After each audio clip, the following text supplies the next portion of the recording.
Testing 1, 2. My red doesn't stay on. I have to hold it.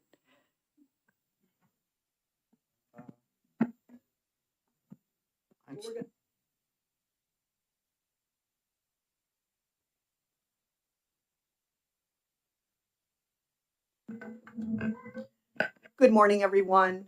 Seeing as though the time is now precisely 10 o'clock, we're going to open this Division 3 work session for House Finance Committee on Monday, September 29th, 2025. For the record, my name is State Representative Maureen Mooney of Hillsborough County, District 12. That's the town of Merrimack. As of July of this year, I'm now the chair of Division 3. I'd like to welcome Representative Gary Daniels, who is now the vice chair of Division 3. This meeting has been properly noticed to the public per House Rule 44A. And it's good to see everyone back, and I hope everyone had a good summer. We have a new member of our committee, a permanent member, and that is Representative Sam Farrington of Rochester. So welcome, Representative Farrington, to Division 3. Thank you very much. As for absences today, we are missing a permanent member, Representative Stringham, who is out today. But we welcome his replacement, that is Representative Heather Raymond from Children and Family Law, I believe. Yes, that's correct. Welcome to Division 3. Thank you.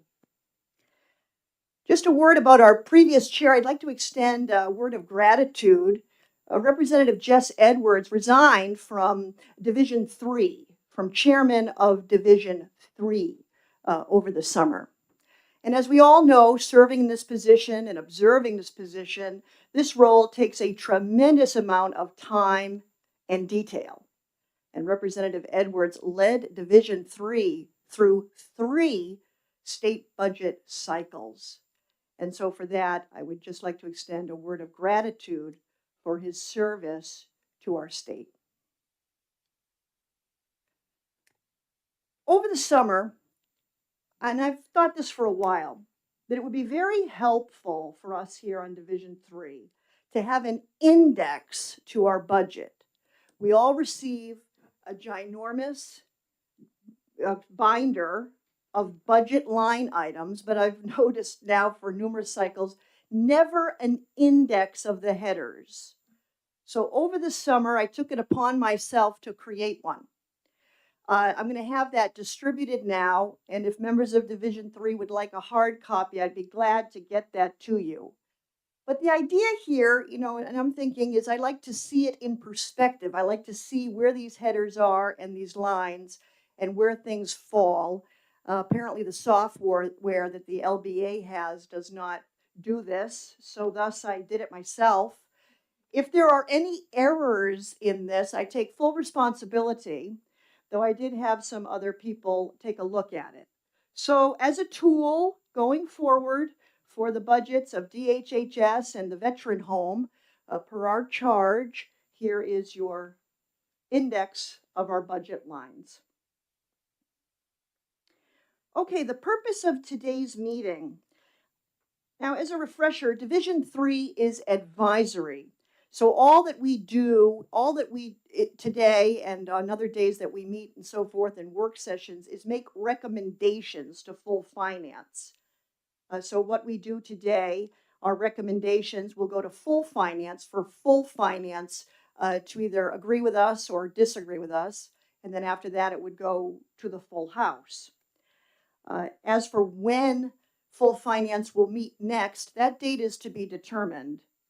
However, the deadline to report on retained bills this cycle, according to House Rule 66, is November 21, 2025.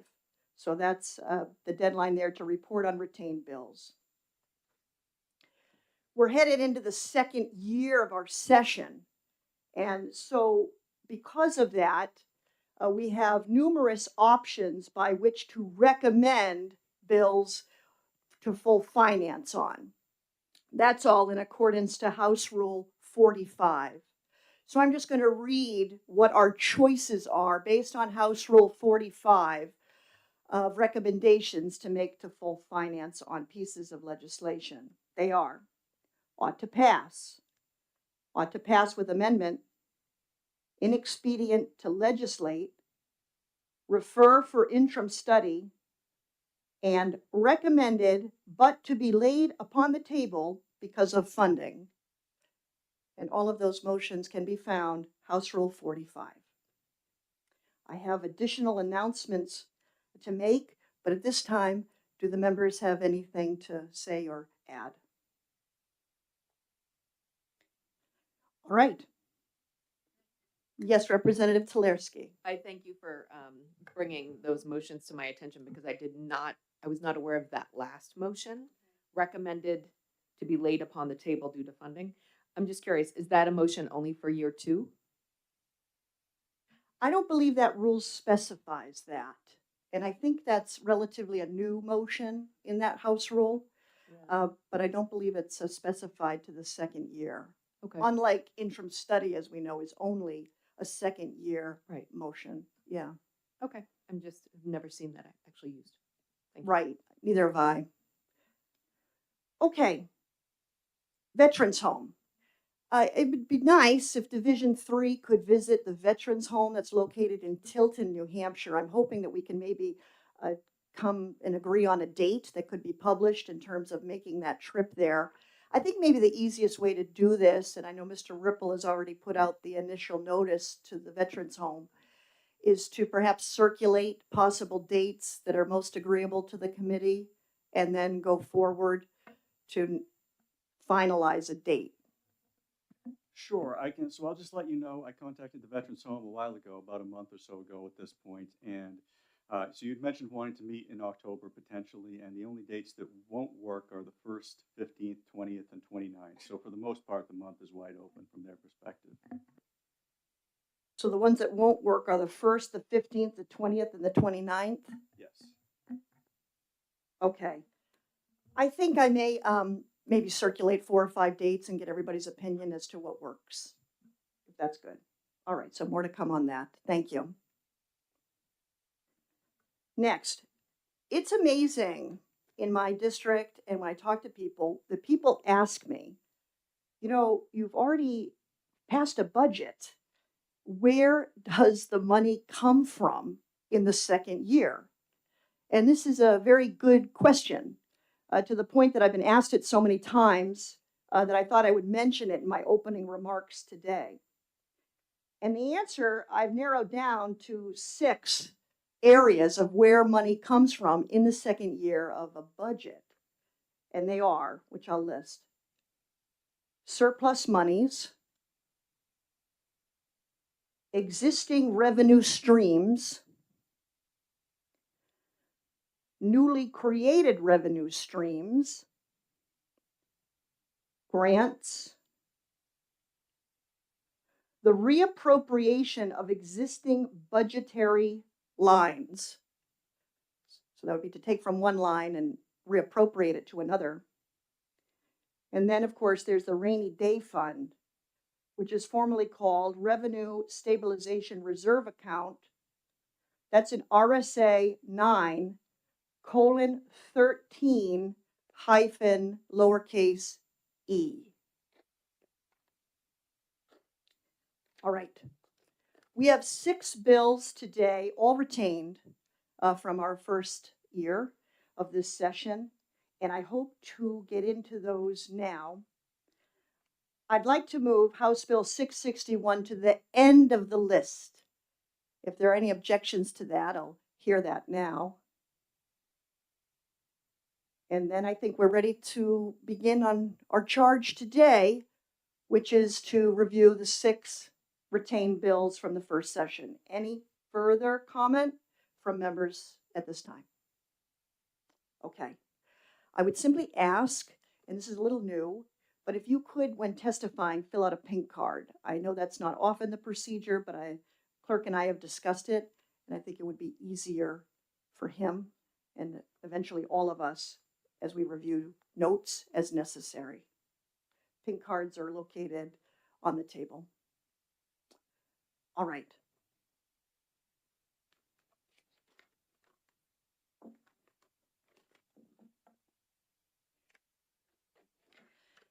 At this point, we're going to take up House Bill 519. That is an act making an appropriation to the Department of Health and Human Services to fund and support the Waypoint Youth and Young Adult Shelter. Mr. Ripple, would you mind reviewing or comments you may have regarding the fiscal note?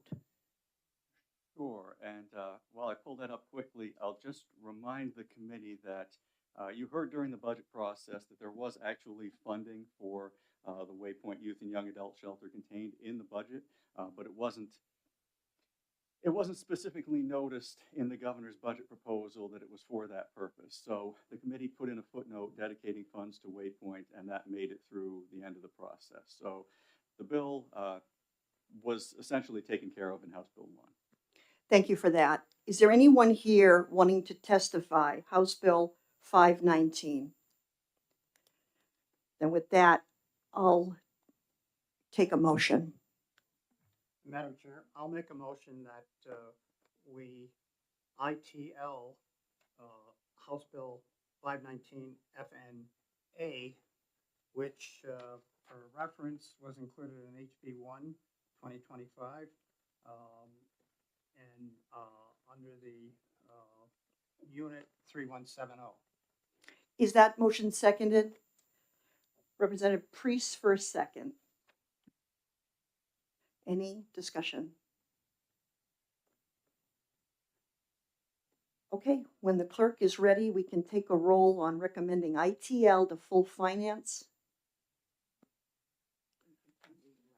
I will. Okay.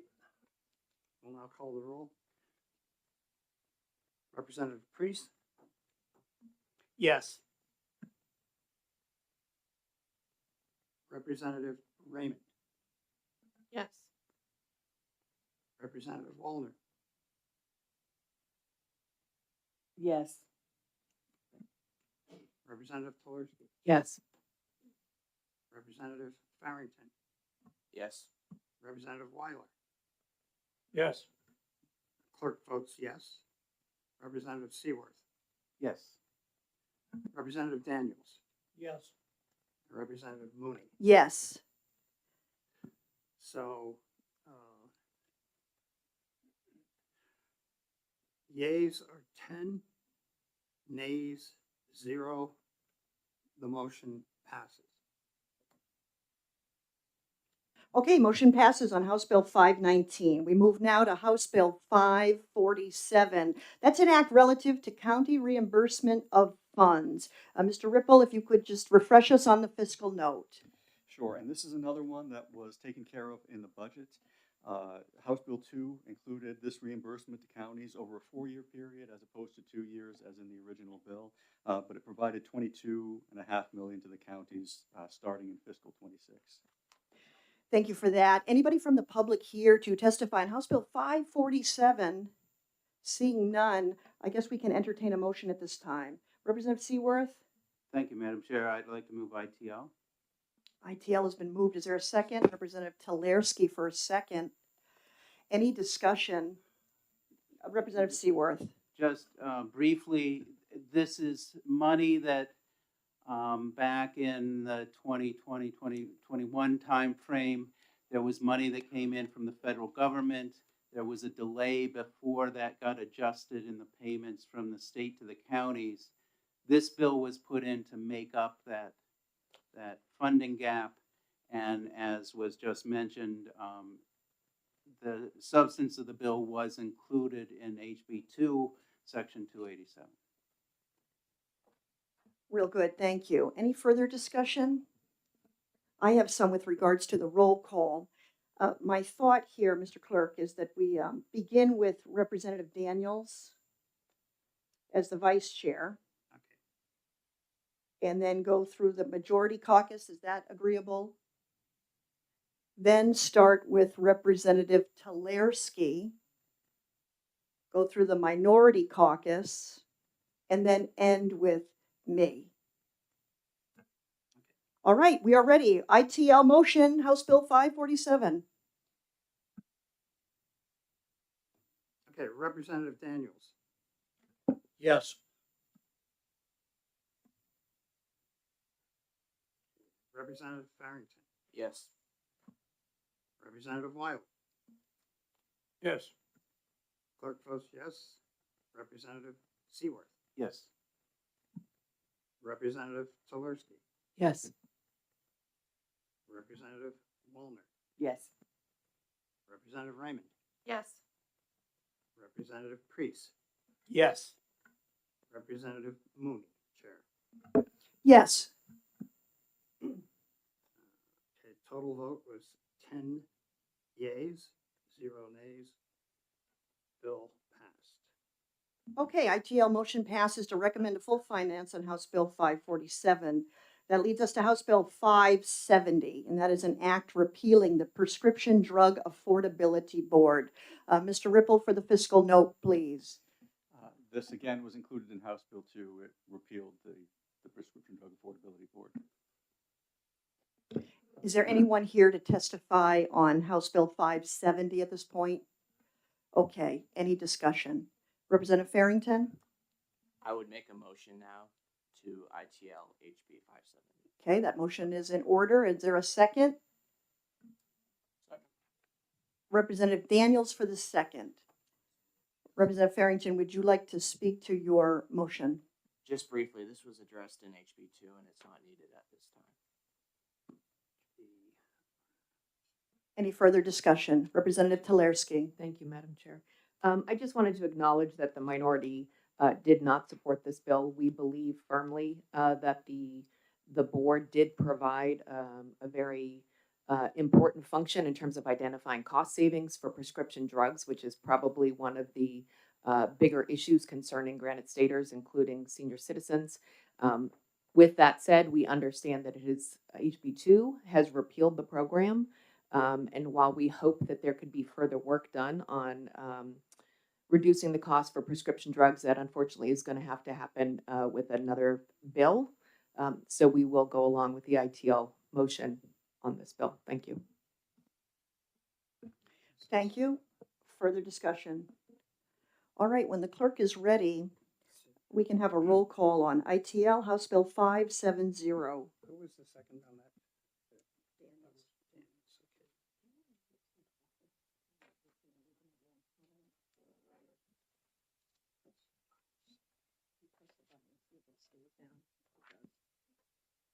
Is this 570? 570. All right, ready to take the roll?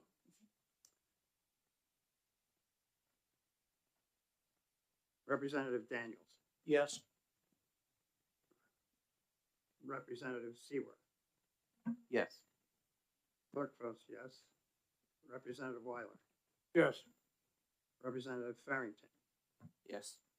Representative Tolarski, Yes.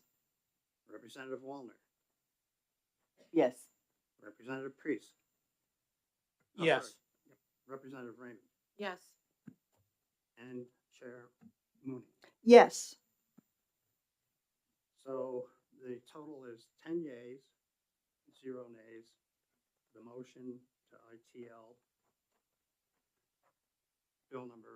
House Bill number 570 passes.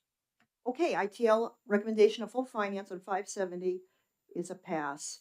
Again, we're going to move House Bill 661 to the end of today's agenda. That leads us next to House Bill 704. That's an act relative to caregiver respite and senior volunteer programs and making an appropriation therefore. Mr. Ripple, please, for a fiscal note review. Sure. So the bill makes several appropriations, but we subsequently realized as a result of the budget process, several of the items were funded in House Bill 1. For example, the Alzheimer's disease and related disorders respite program was funded at, was funded at $402,000 per year, slightly less than the amount in the bill, but it was funded. The foster grandparent program was not funded because the trailer bill suspended it for the biennium.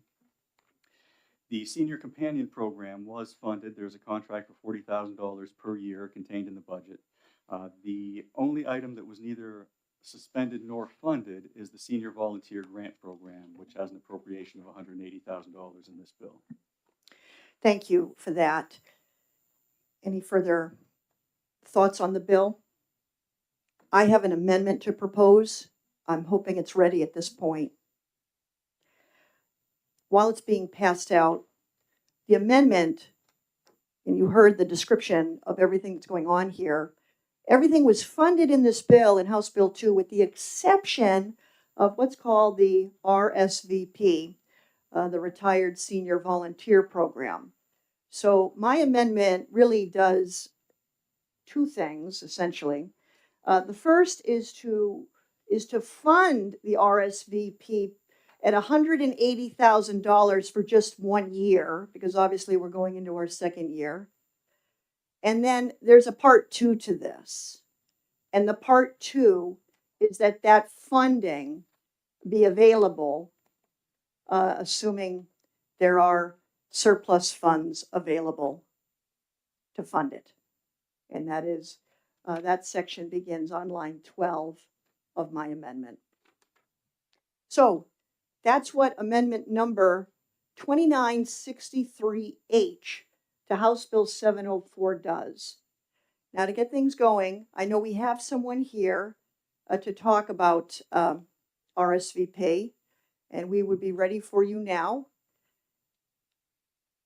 And in conversations I've had about this bill, there were various discussions about, for example, what RSVP does, if it has received funding before, where does the funding go, things of that nature.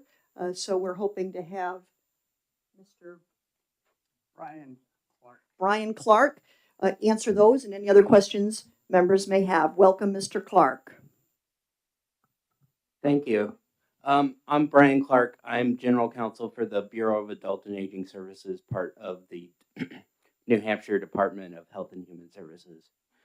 So the Retired Senior Volunteer Program, referred to as RSVP, is a federally funded program through AmeriCorps that provides funding to local programs that connect seniors with volunteer opportunities in their community. It helps seniors access their community who might have difficulty, and then also provides volunteer services to worthwhile programs. It has never been funded by the state. It is a federally funded program through AmeriCorps, and I'm available for questions. Thank you for that. Any questions for Mr. Clark? Representative Tulersky for a question. Thanks. Thank you for taking my question. What kind of federal funds would be we'd be eligible for if we funded the state portion? There's no matching. There isn't. Yeah, so it's a federally funded program, and my understanding is the proposal is to add additional general funds, but there's no matching like there would be for other programs. Thank you. This bill may look familiar to Representative Raymond. It came out of Children and Family Law with a 16-0 recommendation. Oh, excuse me. That's the wrong bill. I'm sorry. It doesn't look familiar to Representative Raymond. That's what I meant to say. It actually came from House Health and Human Services Committee with a 16-1 recommendation and passed the full House on a voice vote. Any further questions for Mr. Clark? Representative Seaworth. Thank you, Madam Chair, and thank you. I think I heard you say this, but I just want to clarify. So the federal funding is unchanged from prior years, but the proposal is to add additional funding coming from state sources.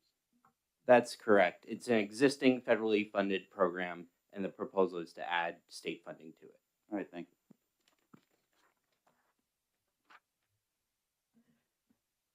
Any further comments? All right. At this point, I think we can entertain a motion on amendment number 2963H. As it is written here, as I described it, is there a motion on that amendment? Representative Telersky. I'd like to make a motion to accept the amendment. Okay, is there a second? Madam Chairman, I would like to second that. please. Representative Priest for a second. Any further discussion on the amendment? This is amendment number 2963H to House Bill 704. All right, seeing none, I think we can do this. Are you okay? By a show of hands Okay. on the amendment? All right, on the amendment, a show of hands. Okay, unanimous. That leads us now to entertaining a motion of ought to pass as amendment, OTPA, to full finance on House Bill 704. Representative Telersky for a motion. Thank you. I'd like to make a motion of ought to pass as amended with number 2963H. Okay, is that seconded? Representative Priest for a second. Any discussion on an ought to pass as amendment, as amended motion? Okay, with that, the clerk then can call the roll. Yep.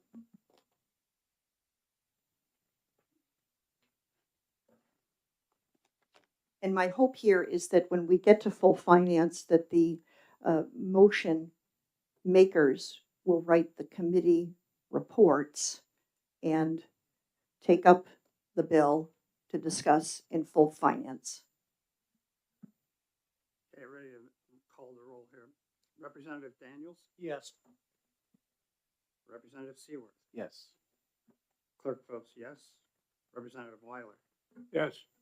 Representative Farrington, Yes. Representative Telersky, Yes. Representative Wallner, Yes. Representative Raymond, Yes. Representative Priest, Yes. Chair Mooney. Yes, Okay, the roll is 10 yeas and 0 nays. So House Bill 704 as amended by 2963H passes on a vote of 10-0. okay, on a not to pass with amendment motion. Next bill we'll take up, House Bill 751. This is an act requiring licensure of outpatient substance use disorder treatment facilities and relative to complaint investigation of treatment facilities by the Department of Health and Human Services, Office of the Ombudsman, and making an appropriation therefore. Mr. Ripple, please, for a description of the fiscal note. The fiscal note simply reflects the general fund appropriation of $211,000 for the purpose of establishing that position over the biennium. So this bill came out of Health and Human Services Committee at 12-6, came out of the full House 216 to 152. Now, I'll start the comment section here. The bill has evolved greatly over time. It appears that it started with a substantial fiscal note, over $1 million over 3 years or so, and a revenue stream, and a lot more structure to license outpatient substance use disorder treatment facilities. It comes to us at only $211,000, one position, and no revenue stream. Is there anyone here to testify on House Bill 751? If you could come forward and fill out a pink card, that would be great.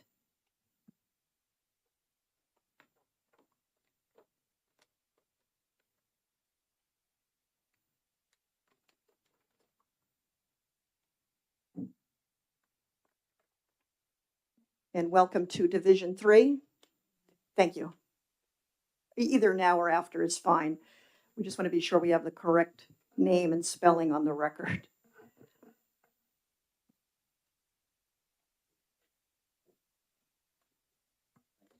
Good morning, Chairman Mooney and members of the committee. For the record, I'm Jenny O'Higgins. I'm the legislative liaison for behavioral health at DHHS, and I'm here today. Good morning. My name is Kelly Keith. I'm the licensing unit chief of health facility licensing at DHHS. So the department would just like to provide some information relative to HB 751. As you mentioned, it has been through a few iterations. The bill itself actually started as certification. And because we did not have a certification program within the Bureau of Drug and Alcohol Services, there was a heavy need to create multiple certification positions as well as IT infrastructure. Because the bill was amended throughout the legislative process last session to become licensing, it then would sit within our existing licensing bureau, which allows for us to tap into existing systems and staff and processes and policies that are in place today. So that's how we were able to significantly reduce the fiscal impact of the bill, the removal of that IT infrastructure, and the need for one position as opposed to four. So that was working very closely with both our legislators and our advocates to make sure that we are expanding access to substance use disorder treatment and also overseeing its quality. The other piece that changed in here throughout the session and that we believe we could still work on in this bill is the ombudsman position that was in there. And at this time, because the outpatient facilities of substance use disorder treatment are not certified or licensed, they don't fall under that existing ombudsman. Only those who are contracted with the department do. But once they become licensed, they would then fall under our existing ombudsman's office. So there's not a need for that additional position or training within that area. They would just, once they're licensed, become underneath the ombudsman's office, and they would be able to take those calls. So that's one change. That kind of just helps to explain how we got to the multiple iterations of the bill. So, however, today, the way that the bill is written, besides maybe amending the ombudsman piece, the licensing portion is fine as written in this amendment. It just is about the appropriation and the positions and not being able to take on the additional outpatient portion of licensing without the additional position. So we don't have a really good idea about how many outpatient substance use disorder service providers are out there today. We know those that are registered with Medicaid or contracted with the department. I'll pause there and take questions. Thank you for that. Representative Talarsky for question. Thank you. I just wanted to touch on what you just said is we don't have any idea how many of these treatment facilities are out there. Can you speak a little further about how that could be potentially dangerous to people who are looking for treatment? Sure. So the purpose of the introduction of this bill, and you have multiple advocates here today behind me as well that could speak a little bit more to why the bill was brought forward initially, but it's really that there's regulatory efforts in terms of if someone is registered with Medicaid, there's CMS oversight. If a substance use disorder treatment facility is licensed, there's licensing oversight. If they're contracted with the Bureau of Drug and Alcohol Services, then there's oversight there, right? So there are multiple ways that there is some oversight. There's also, of course, OPLC for those clinicians who are licensed providing addiction medicine. However, the outpatient providers, we don't have a sense of the landscape of those providers because there are those who are both not contracted with the department and are not Medicaid enrolled providers. So we know that there are 46 individual organizations registered with Medicaid today, and they're at 76 separate sites. That does fluctuate. But the Bureau of Drug and Alcohol Services is contracted with 7 substance use disorder providers. So if you think about the landscape of who's contracted with Medicaid and then the number that are certified or contracted with the Bureau, rather, there is a big difference there. And so then there would be the Medicaid, the CMS oversight, and the licensing oversight in terms of your individual clinical license, but not the certification or licensure of the facility itself. Can I ask a follow-up? Follow up. I just want to make sure I understood what you said previously about the ombudsman position, which is detailed in starting on line 3 of the original bill, I think. So you're saying once it's licensed, it would fall under the existing structure you have for ombudsman. So that section's not needed? Correct. Okay. And then the position for one compliance officer that's currently down in 3, starting on line 23, that would still be needed though. Yes, Okay, just want to clarify as I have an amendment drafted and wanted to make sure I did it correctly. Thank you. thank you. So the one position that's articulated in this bill would not only find the outpatient facilities, regulate them, come up with a regulation process, and then proceed to take any complaints and so forth and investigate them. This one individual would do all of that? Can you speak to the position, Kelly? So it would become part of our whole team. So we have clinicians and we also have life safety experts, and they each have their own lens and rules to follow to make sure the facilities are complying. So it wouldn't be just to one person, it would just add to our whole team. They have to be well versed in all of our facilities, from hospitals to birthing centers to substance use disorder, and familiar with the rules and the laws that apply. So as a team, we would take it on. We already have a process for triaging complaints, intaking, investigating. We have a well thought out process for annual inspections and any complaints from public or staff. So it would be part of our team. Okay, thank you for that. Representative Seaworth for question. Thank you, Madam Chair. Kind of a follow-up on that.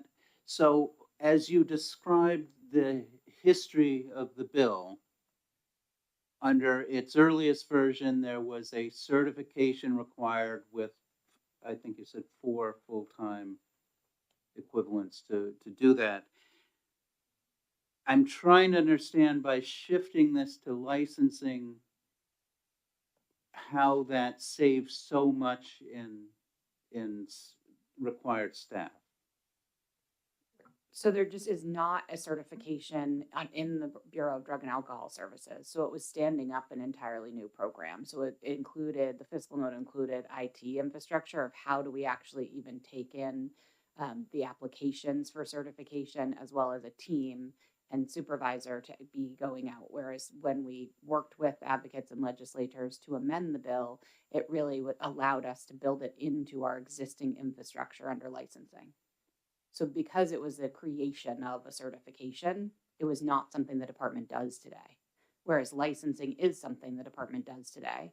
Our licensed facilities fall under our ombudsman. Our licensing also already has the IT infrastructure to be able to accept in the applications, and they have the policies and processes in order to investigate complaints and on and on. So it was just building it into an existing infrastructure in a way that really made more sense for the department's operations, rather than standing up something new in a different division within the department.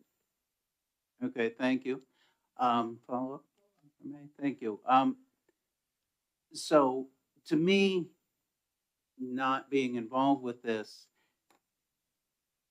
the difference between the term certification and licensing seems like definitional, as opposed to really the substance. The end goal is the same, a level of oversight of each provider. So I guess I'm just trying to make sure I understand that it seems like we found a way to do it all with a lot less work, but still do have the same end result, meet the same goals, accomplish effectively all the same oversight. Is that correct? That's correct. Thank you. Any further comments or questions for our guests? Okay, thank you both very much. Thank you. A lot here, and certainly I am very mindful of all of the time and effort that not only the sponsors, but the Health and Human Services Committee, and also those who provided resources for this bill, have put into this bill.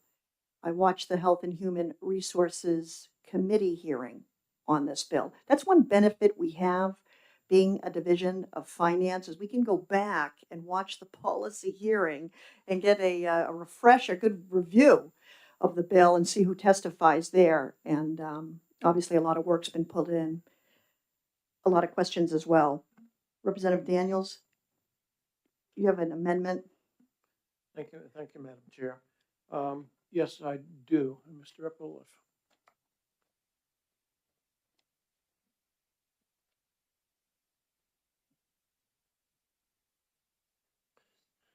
Madam Chair, there may be merit to this bill, but there also seems to be a number of outstanding questions.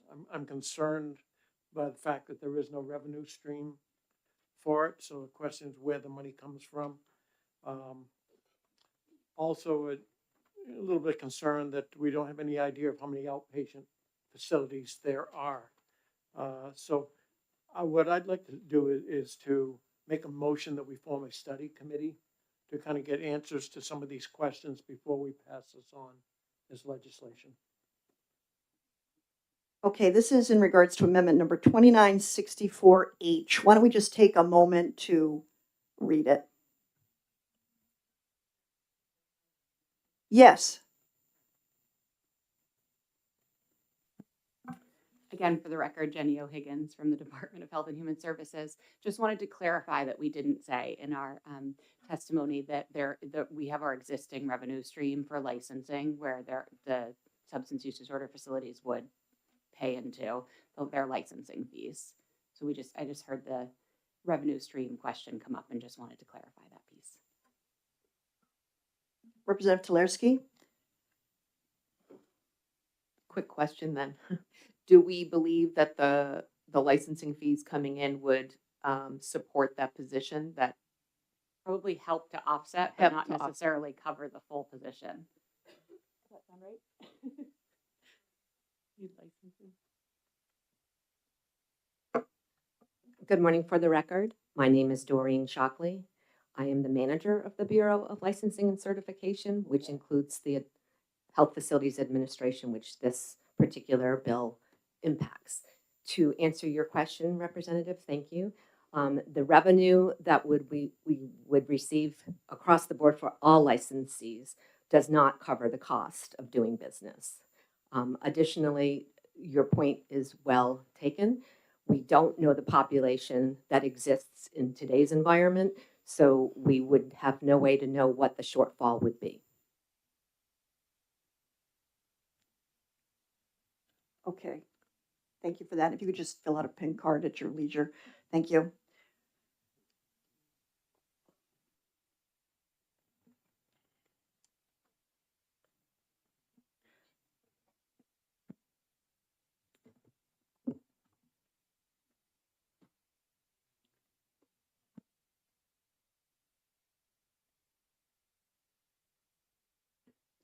Representative Tulersky? Thank you.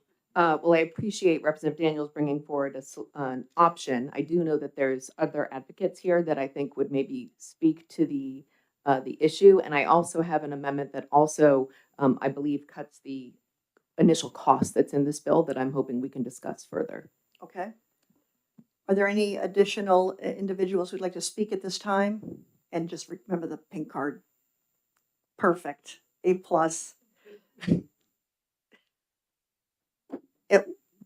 Would it be okay to distribute? Do you want to, in other words, when would you like to talk about your amendment? Well, I'd love it to be part of the conversation. So I actually have two possible options. Okay. If I Entirely, lost Mr. Ripple. entirely up to you as to Okay. when you'd like to distribute those, but, I would just like to be able to explain the difference between the two of them when they do come out. okay. Here he comes. Okay. So maybe wait just a Sure, moment and then that's we fine. can, We can move on with the conversation here, but maybe we can pass them out. real good. Okay. Welcome, Mr. Berry and guest. Thank you. Good morning. As the chair alluded to, my name is Jake Berry. I'm the Vice President of Policy at New Futures. We're a nonpartisan, nonprofit health policy and advocacy organization. We've been working for more than 25 years to address substance misuse and addiction in our state. Good morning, everybody. My name is Joshua Caldwell. I am a person in long-term recovery, and I'm also the Vice President of Business Development at Brighter Day Recovery, a PHP IOP program in the state. I'm also an AmeriCorps alumni. I don't want to repeat too much of what's been said, but I thought I would give a little bit more background on this bill. As many of you know, this bill has been sort of evolving since it was first introduced 2 years ago. It initially came as a result of a podcast series called The 13th Step, published by New Hampshire Public Radio, that detailed a series of sexual assault allegations within one of our largest treatment systems around the state. As part of that series, there was exposed what folks in the field have long known, that there is a great lack of lapse and oversight over part of our treatment network, part of our treatment field. As was illustrated in that series, at worst, this lack of oversight leaves folks open to things like sexual assault that really directly threaten their health and safety. But even at best, it leaves people exposed to an uneven field of treatment. And then we really want to believe that our treatment providers, that they all follow best practice, that they all follow the best interests of patients, but we don't know that that's the case. As Ms. O'Higgins alluded to, when it comes to outpatient treatment providers, especially those that do not accept Medicaid in the state, we have no way of knowing who they are. We have no way of knowing where they operate, and we have no way of assuring that they are following best practice or that they are providing basic patient protections. In my view, this not only really threatens, again, the health and well-being of individuals who are at their most vulnerable, but it also does not, it leaves us, it's not a good use of money. We spend, in this state, we spend millions and millions of dollars of state and federal funding to prop up a prevention, treatment, and recovery network that is made weakened by any practitioners who are not following best practice. As Josh can tell you, we have treatment providers who are addressing folks who have cycled through other treatment programs. If they are coming in not having experienced that best treatment, that makes it much harder for our treatment providers to do what they need to do, and it makes it impossible for us to know that we are investing our money wisely. We really see this as a very minimum expenditure, as been alluded. We have worked hard over the years to really narrow the scope of this, to really focus it on the area of need, and really to limit the costs. And in doing so, it would again support the health and well-being of these folks in need. It would also ensure that we are spending good money to uphold this entire treatment system. And with that, Josh. Thank you. Good morning. Thank you for having me. I wanted to come and speak on my experience as not only a person in long-term recovery, but also as a person that's worked in the recovery field for a while. And so I started in the nonprofit world. I worked for a recovery community organization when I first got into recovery. Actually, I was an AmeriCorps member first, and then I took a job with a recovery community organization. And from that, I would be right on the ground with people that were seeking treatment, who had experienced treatment, who, and some of these people have been through multiple treatment programs. And I can tell you from personal experience of having these conversations, some of them had really good experiences and some of them had really negative experiences. And what I think is super important is that everybody, I think with the certification process, everybody will be on the same playing field. There's no hiding. And so from leaving that world and then getting into the treatment world, I've also seen it firsthand where quality of care and best practices aren't being met everywhere. And to the point that was made earlier, when you're in network with Medicaid or trying to credential with Medicaid, you have some sort of oversight, right?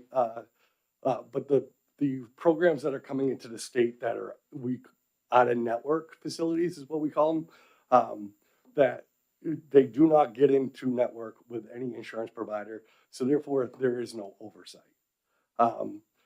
And some of those programs can really cause some harm with individuals that already have trauma, that are already experiencing difficulties with their substance use. So as a provider now, as someone, I'm the Vice President of Business Development for Brighter Day Recovery, and I'm also one of the partners. I would like to see this happen. I'd like to see this oversight happen because I think it's only fair for the people that are seeking help that they are that they know that no matter what facility they're going to in this state, they're going to get best practices. And to be able to do that, we need to have an oversight of all these treatment programs, because we're only causing more harm if we ignore the fact that, because one other thing, when families are struggling, right, and they're trying to get their children into treatment, they will go I've seen it firsthand. They will go through it all to get their child help, and some programs will take advantage of that. So that's what I have to say. Thank you. Thank you for that. And yes, I do want to make note that you did put in an incredible effort to lessen the fiscal note, and that is duly recognized in terms of your efforts to get it down, realizing the budgetary situation we are in and so forth. It's a lot, even for $211,000, certainly, but something worth looking into further. Representative Tolarski? Yeah, thank you. A question for Mr. Berry. I know you've been working on this topic for years. Can you just sort of responding to this amendment about a study committee, what kind of work has already gone into this topic? Has there already been a deep dive into the issue and a study committee? Thank you for the question, Representative. So there has not been an official study committee. This bill was retained in the last session, which is what led it to be reintroduced in this new form. To his credit, Representative McLean, who led that subcommittee over that summer, did an incredible job bringing people to the table, really having an important discussion about what we were proposing, what the impact would be at the time. He did bring in our friends from DHHS and from the Bureau. We brought in some treatment providers. We really did look at the different levels of care that we were trying to apply this to. We were able to hone it in that way. And again, this really prompted this discussion about shifting from creating a new certification program specifically for this to folding it under the state's existing licensing program. So I think a lot of that work has been done. I do fear, Representative Daniels, I thank you for trying to keep this discussion going. I do fear that much of that discussion has already been had. In addition, I would say that I think there is a real active concern here, as Josh mentioned. There are folks out there looking for treatment every day, and for every person who walks through the doors or is connected to a treatment provider that is not following best practice, again, that does much more harm than good. That sets them back. That makes it harder for the next round of treatment providers to be able to provide them the support that they need, all ultimately costing the state more money. So I do fear a little bit that every day, every month, every year that we delay on this, we are not benefiting patients. We are setting them back, and we are costing ourselves more money. So I do, again, I appreciate the effort to keep it going, but I think that discussion has been had, that work has been done, and I think there's some urgency here. Representative Tolarski? Thank you. I'm wondering if perhaps we can take a look at my amendments, if they could be distributed. I think so.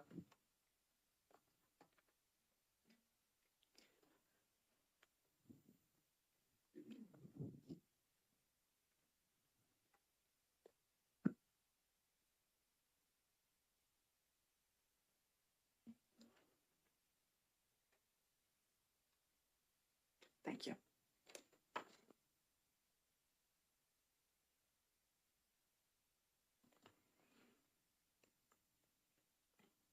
So the first one that's being passed out actually is number 2958H. This is the bare bones version, which basically puts into statute the licensing portion, but delays the implementation and makes a request of DHHS to put the funding for that one position in the next budget cycle, putting it into effect July 1 of 2027. The other one that just came out, which is 2957H, is basically what we just discussed, which is revising it to remove the ombudsman. That the whole thing includes the licensing. And then because we already have 1 year of the budget behind us by the time this would take effect, it provides the funding only for the second year of the biennium, thereby cutting the cost down to $105,000. Granted, we did not do a deep dive with the department on if that's sufficient. We guessed it would be half of the initial implementation or the initial appropriation. And as we heard, we do not actually know what the number would be for the revenue stream coming in. So ultimately, it could be less than that $105,000. $100,000. So I drafted both of these with the hope of having the conversation of the importance of establishing the licensing and figuring out a way that we can maybe move forward on instead of being set back again. Okay, thank you for that review. So on 2958H, what does that do to the fiscal note? That's the delay implementation. This is the delay. So it would, in my opinion, my interpretation, I should say, and Mr. Ripple can confirm with this would not cost us anything this biennium, That's correct. and it would instead direct the department when they prepare their budget requests for the following biennium to include in their request to fund this position. Okay. Got it. Okay. Any comment on the amendments or for our guests? Seeing none? All right, thank you, gentlemen. I think we're all set. Okay, I appreciate that, Representative Tulersky.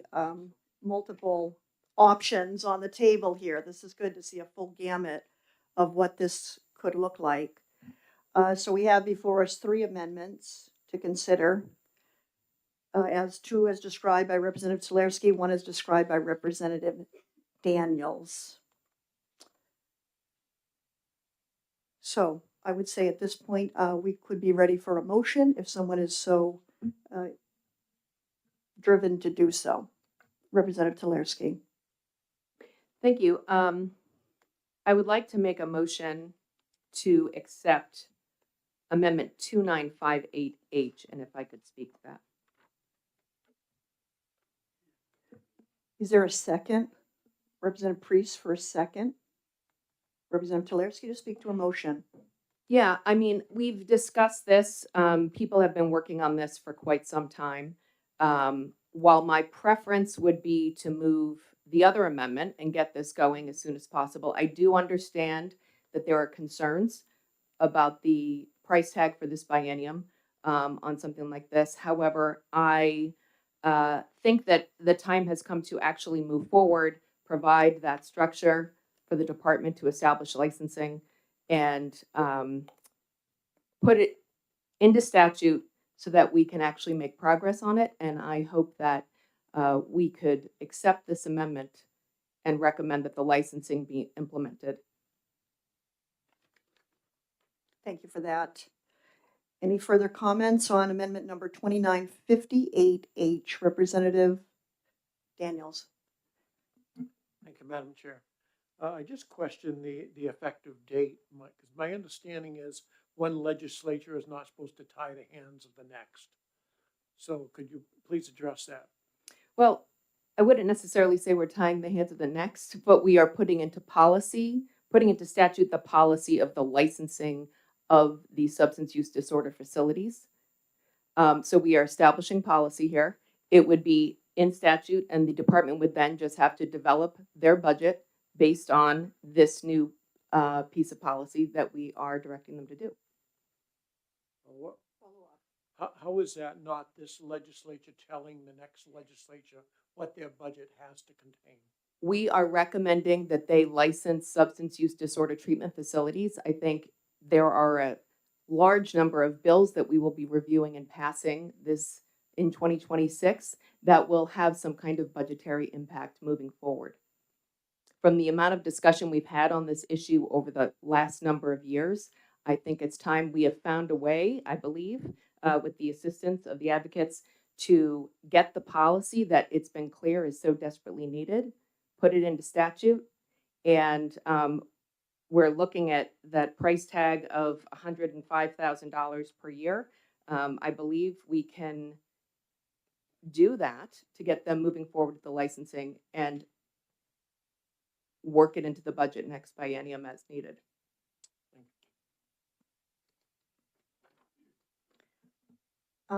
It is possible that with the Daniels amendment that I'm assuming you're going to move today, that this may be a result of the study committee, essentially.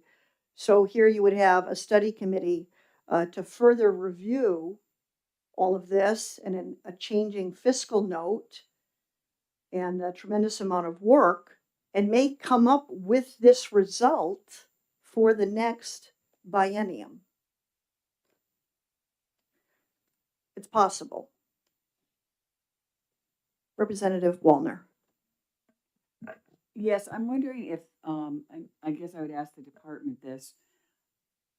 Is there a report? I know I have not seen it, but is there a report from the last time that we studied this issue?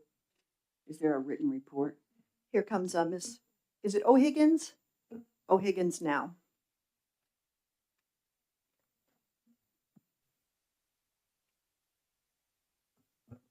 Yes, we did have a subcommittee that studied this throughout the summer of 2024, and we do have a report that describes all the types of substance use disorder treatment and current oversight. Would you be able to forward that maybe to the members of the committee? Absolutely. Thank you. Thank you. Okay, we do have a motion on the floor, and that is for amendment number 2958H. Any further discussion? Then at this point, I think we're ready for a vote when the clerk is prepared.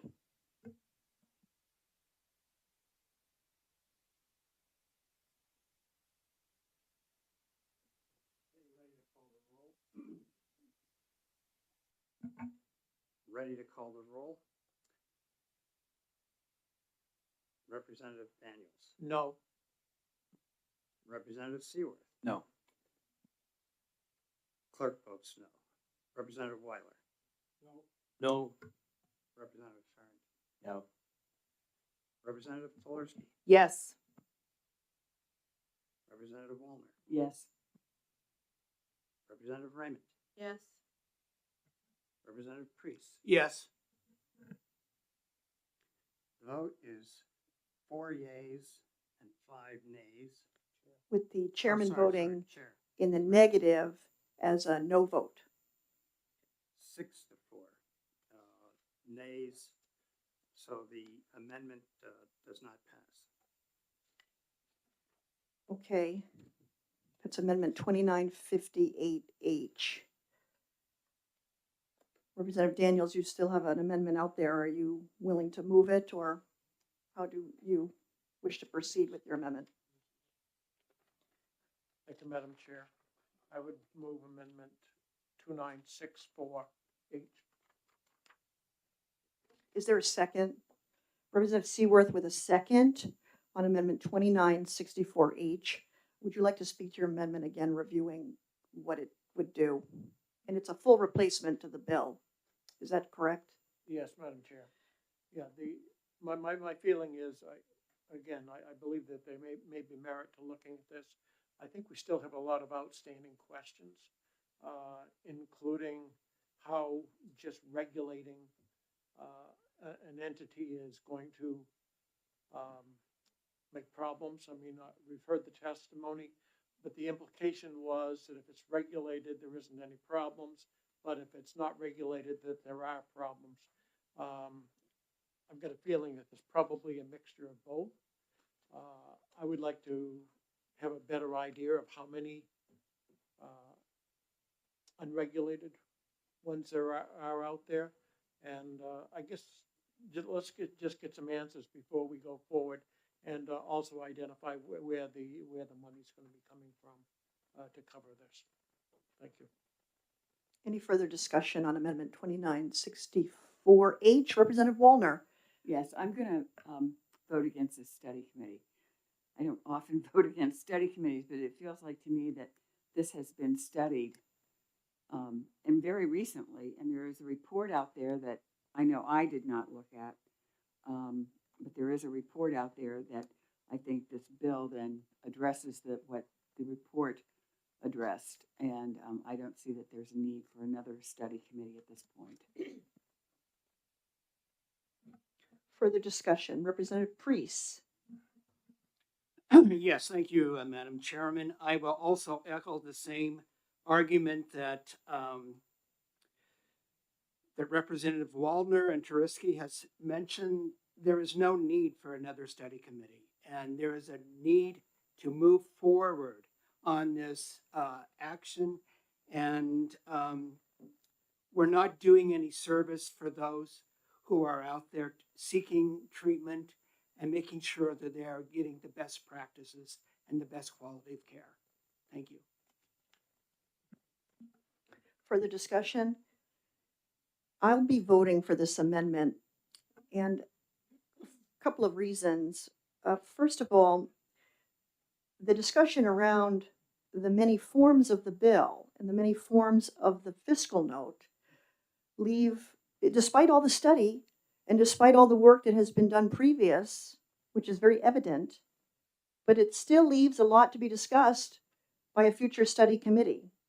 So I feel as though, yes, study committees aren't always the best solution, but in this instance, there still seems to be some work ironed out. Brings up, two great options here, or two alternative options, could be great options by Representative Tulersky. There may be a way to further the fiscal note down, or there may be a way to, perhaps with the staffing, figure that out. At the end of the budget cycle earlier this year, we have a back of the budget of a $51 million cut to DHHS over 2 years. That is substantial. That is not pocket change. And that's just what we're telling the DHHS to find and put on hold or eliminate until further funding is found. So now to say, well, we have all these ideas, and yet we want DHHS to sort of figure it out. I think this is an opportunity for more study on this, what is a very important issue. And that's been repeatedly discussed both in the Department of Health and Human Services Committee, House Health and Human Services Committee, and here today. So for that reason, I will vote yes on Amendment 2964H. And when the clerk is ready for the roll, we can go forward. Madam Chair, I have one other comment. I mean, I've been following the current budget revenues, which continue to run behind the forecasts. Just as a note to follow up on the additional 51 million back of the budget cut that was included in the budget. So still open questions as to whether the revenue estimates included in the budget are going to come to fruition. So that's just as a side comment.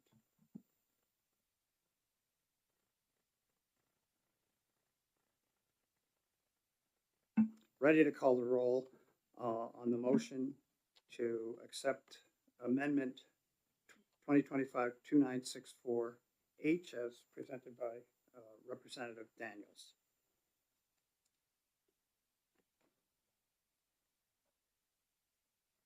Representative Daniels. Yes. Representative Seaworth. Yes. Clerk votes yes. Representative Weiler. Yes. Representative Farrington. Yes. Representative Tulersky. No. Representative Wallner. No. Representative Raymond. No. Representative Priest. No. Chair Mooney. Yes. Okay, on a total of 6 yeas, 4 nays, the motion to accept Amendment 2964H passes. Okay, the next motion in order would be an ought to pass with amendment. So moved. Moved by Representative Daniels, seconded by Representative Farrington. Any questions on an ought to pass with amendment motion? And again, it just seems evident to me, I will vote in the affirmative, but it seems evident that the discussions surrounding this have not been exhausted.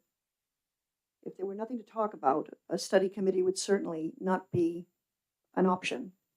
But for that reason, I will vote yes on an ought to pass with amendment recommendation motion. Mr. Clerk, when you're ready, if there are no further discussions.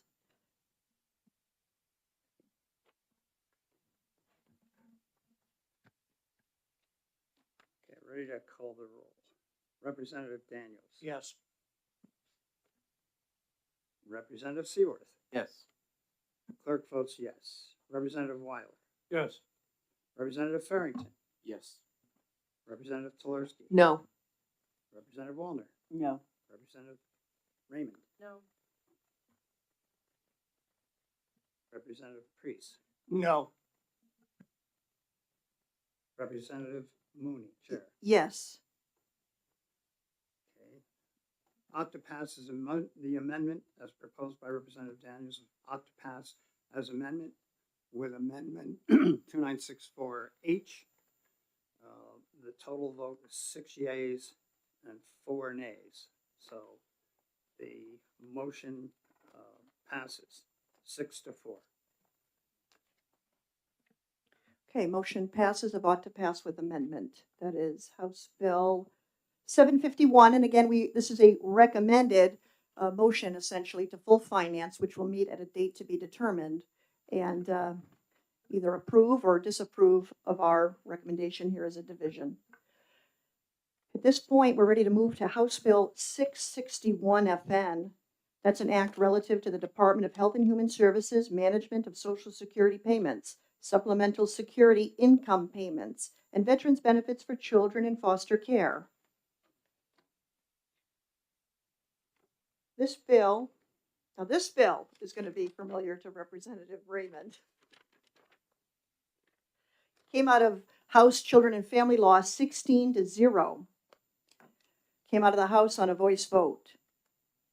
Now, a lot to be said on this bill. First of all, Representative Wallner is the sponsor and has done a tremendous, tremendous work on this. It came to us last term and was amended to be a report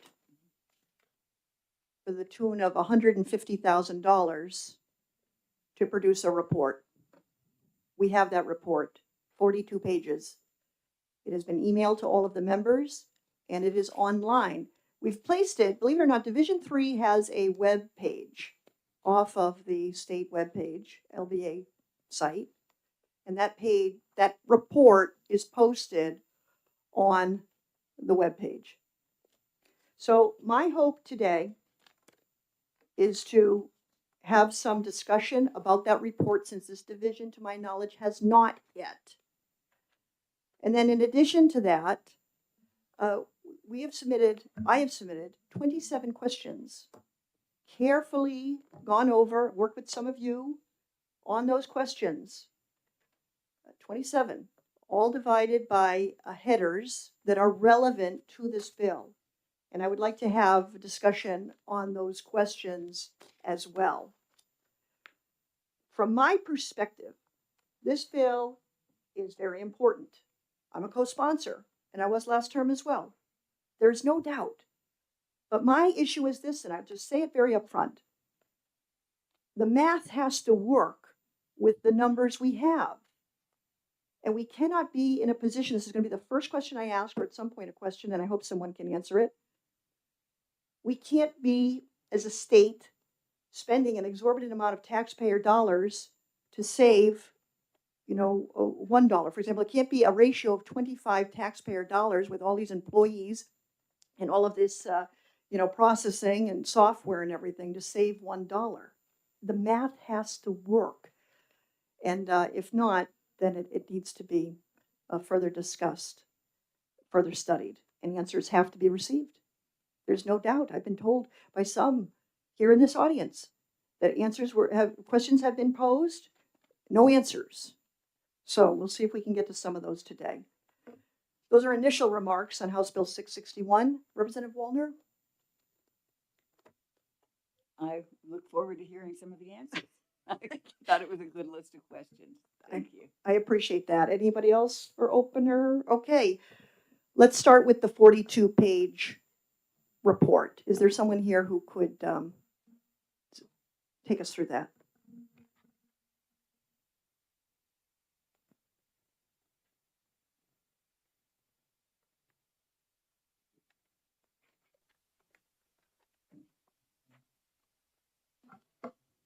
Good morning, Marie Noonan, the Director for DCYF. And I'm going to be joined by Nathan White, CFO of the Department of Health and Human Services, and Susan Larrabee, General Counsel for DCYF. So you likely recall that back in December of 2024, we received the final report from the Public Consulting Group regarding the Child-Centered Benefits Management Assessment. And that final report is what was referenced that you all have received. And in that report, we received information about some other states and the way that they process the eligibility and benefits of children in out-of-home care. We also received some estimates regarding what it would cost the state of New Hampshire based on the number of kids in out-of-home care at that time in 2024, and what the cost would be in 4 different approaches, whether in one instance, whether we received and 100% of the kids' eligibility benefits with a tapered approach. So again, 4 different models were outlined. We received a number of recommendations regarding the eligibility of kids in New Hampshire, which is lower. About 4% of kids in New Hampshire out of home care are eligible for benefits as opposed to the national average. We received recommendations around training and other components that we could adopt in New Hampshire if we took certain approaches as outlined and recommended in this report. Do you have anything else that you would like to add, Susan? Thank you for that. And if you could just get a pink card naturally, that'd be great. Okay, so the 42-page report and cover letter, both are on the Division 3 webpage. On page 5, as I recall, and by the way, it was very thorough. Certainly, I think it was a very wise decision for the Finance Committee to fund that report at $150,000 because there was a lot of information there. But on page 5, it says there are 8 full-time employees that would be needed to manage such an operation here, as is outlined in House Bill 661. Is that accurate? Yes, it is. And the fiscal note then becomes about $8 million or so, or originally it was. It was originally $8 million in the original bill? It was less than that. Less, a little less? Yeah. Okay, like in the 7 range maybe? Less than that. Okay, what was the original number? Sorry.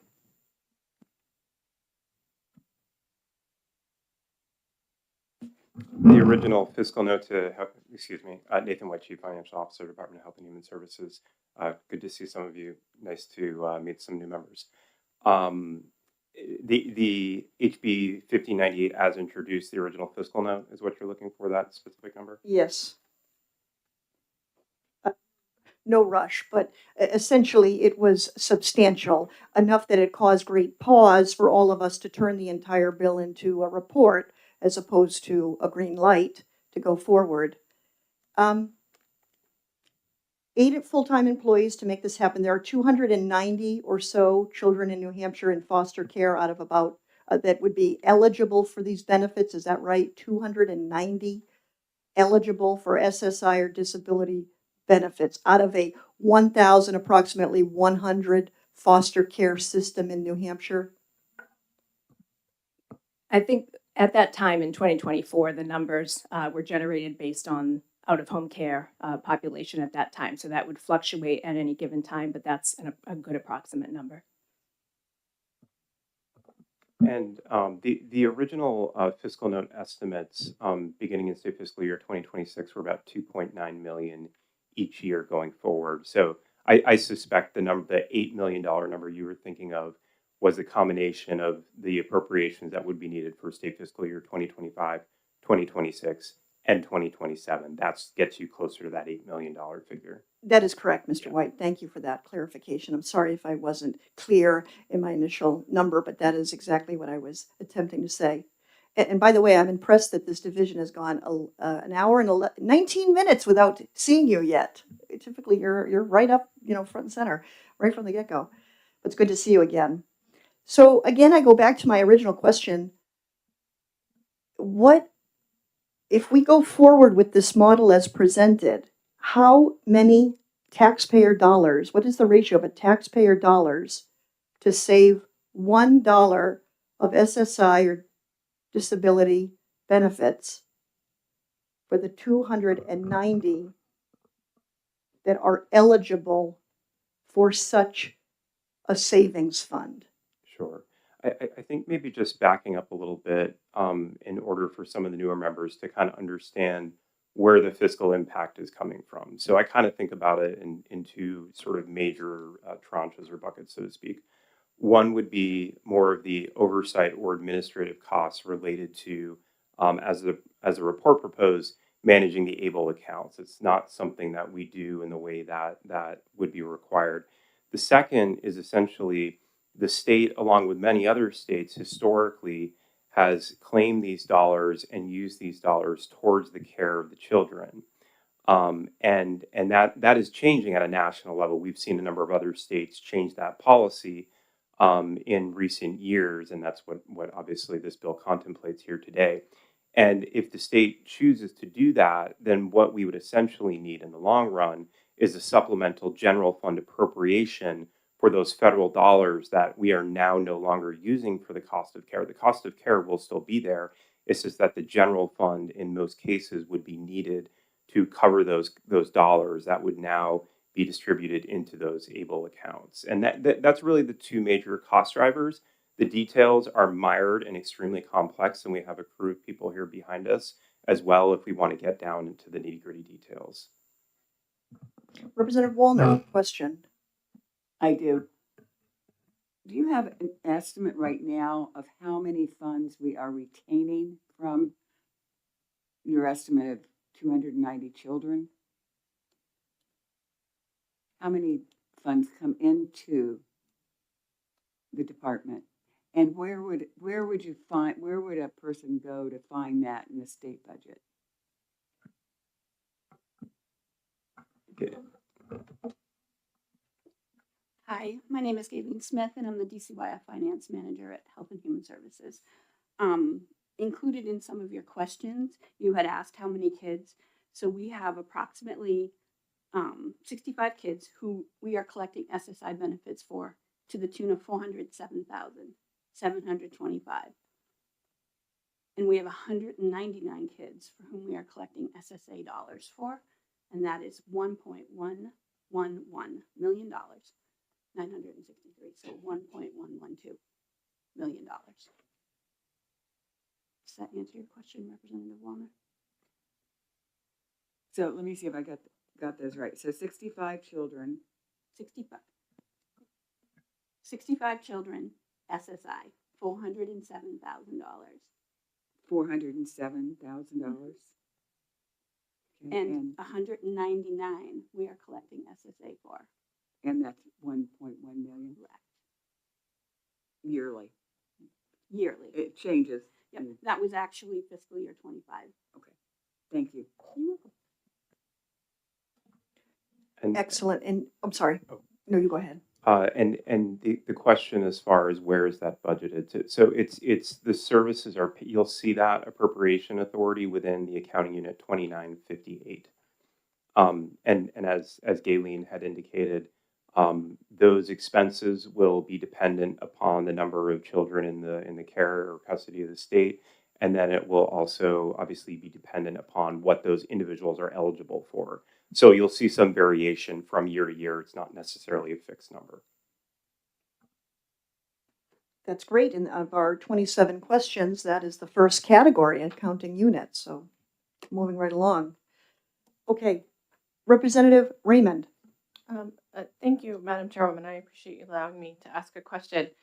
My question is about how the money is treated as it comes into DCYF Finance. So you have this about $1.5 million. Does the money stay tracking with the child to which it was assigned to from the federal government? So if we have a child that has specific needs, does the money that they get every month from Social Security stay with them for only their needs, or is it shared amongst other children? Hi, it's only for their needs. So when the dollars come in from Social Security, it is, the dollars are then spent based on the cost of care for that child and that child only. Can I ask a follow-up?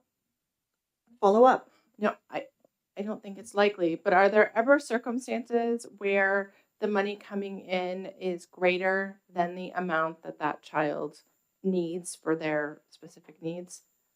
It is. Oftentimes it can come in and be higher. The deposit is higher than the cost of care. So foster care costs a little bit more than a residential placement. So it can, and it stays in the kiddo's account.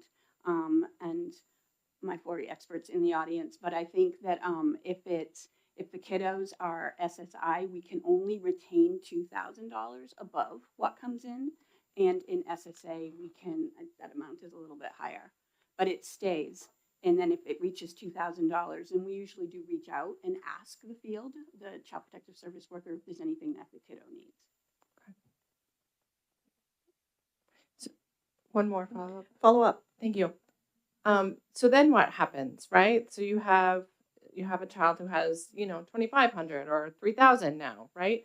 So what happens to that extra, right? Does it just go to the caseworker to find stuff to pay for? I mean, I guess my question is there room to, at that point, have an ABLE account so that that money can accrue? I think that's a great question. Thank you. I don't know that we've thought of that if we took it that far down. We usually do reach out. Does the kiddo need something for school? Does the kiddo need something that maybe can't be met, hasn't been met, something special? If we reach the $2,000 or over, then we have to send that back to the Social Security Administration. Representative Raymond brings up an entire category on our 27 question sheets. Category 5, that is ABLE accounts. To that very point, the question is, what does the state have to do to establish and manage ABLE accounts for youth in DCYF's custody who are SSI beneficiaries? And then additionally, what if any additional DHHS staff members with the establishment and maintenance of ABLE accounts for these youth require, and why? And the reason for this category, and I'm sure your question, is that $2,000 cap. So is there a chance we could essentially get to the bottom of that category today? And I certainly appreciate DHHS entertaining all of these questions and the chart and everything. So appreciate that. But is there a chance we could get an answer to that at this time? Thank you for the question. I'm Anissa Drake, the Title 40 Administrator for DHHS. And to speak to the original question, currently, if there are funds that come in that exceed the expenses, the funds are conserved in that child's account. If they get close to hitting the SSI cap of 2,000, then we do work with either the worker and or Social Security to get the funds where they need to go. So that way we are compliant with the Social Security regulation. Where we do not have that cap is on SSA funding. And so those funds would be conserved for that child. And if any other expenses came about, they would be used to take care of that. And if not, then it goes back to Social Security if the child were to leave. So we do conserve those funds for the child if their benefits exceed the costs. Thank you for that. But as for establishing or managing an ABLE account, and by the way, ABLE stands for Achieving a Better Life Experience. That is the acronym there. What would we have to do that? I know other states do ABLE accounts, seems to work very well. Just curious what the answer is. So from what I understand currently, the bank that we are dealing with is not the bank that is ABLE account equipped. So we would have to establish a relationship with the one bank, I believe, that has ABLE accounts in their dossier. And then we would have to also figure out what would be the communication process between our agency and that bank. Because again, the accounts need to stay child specific.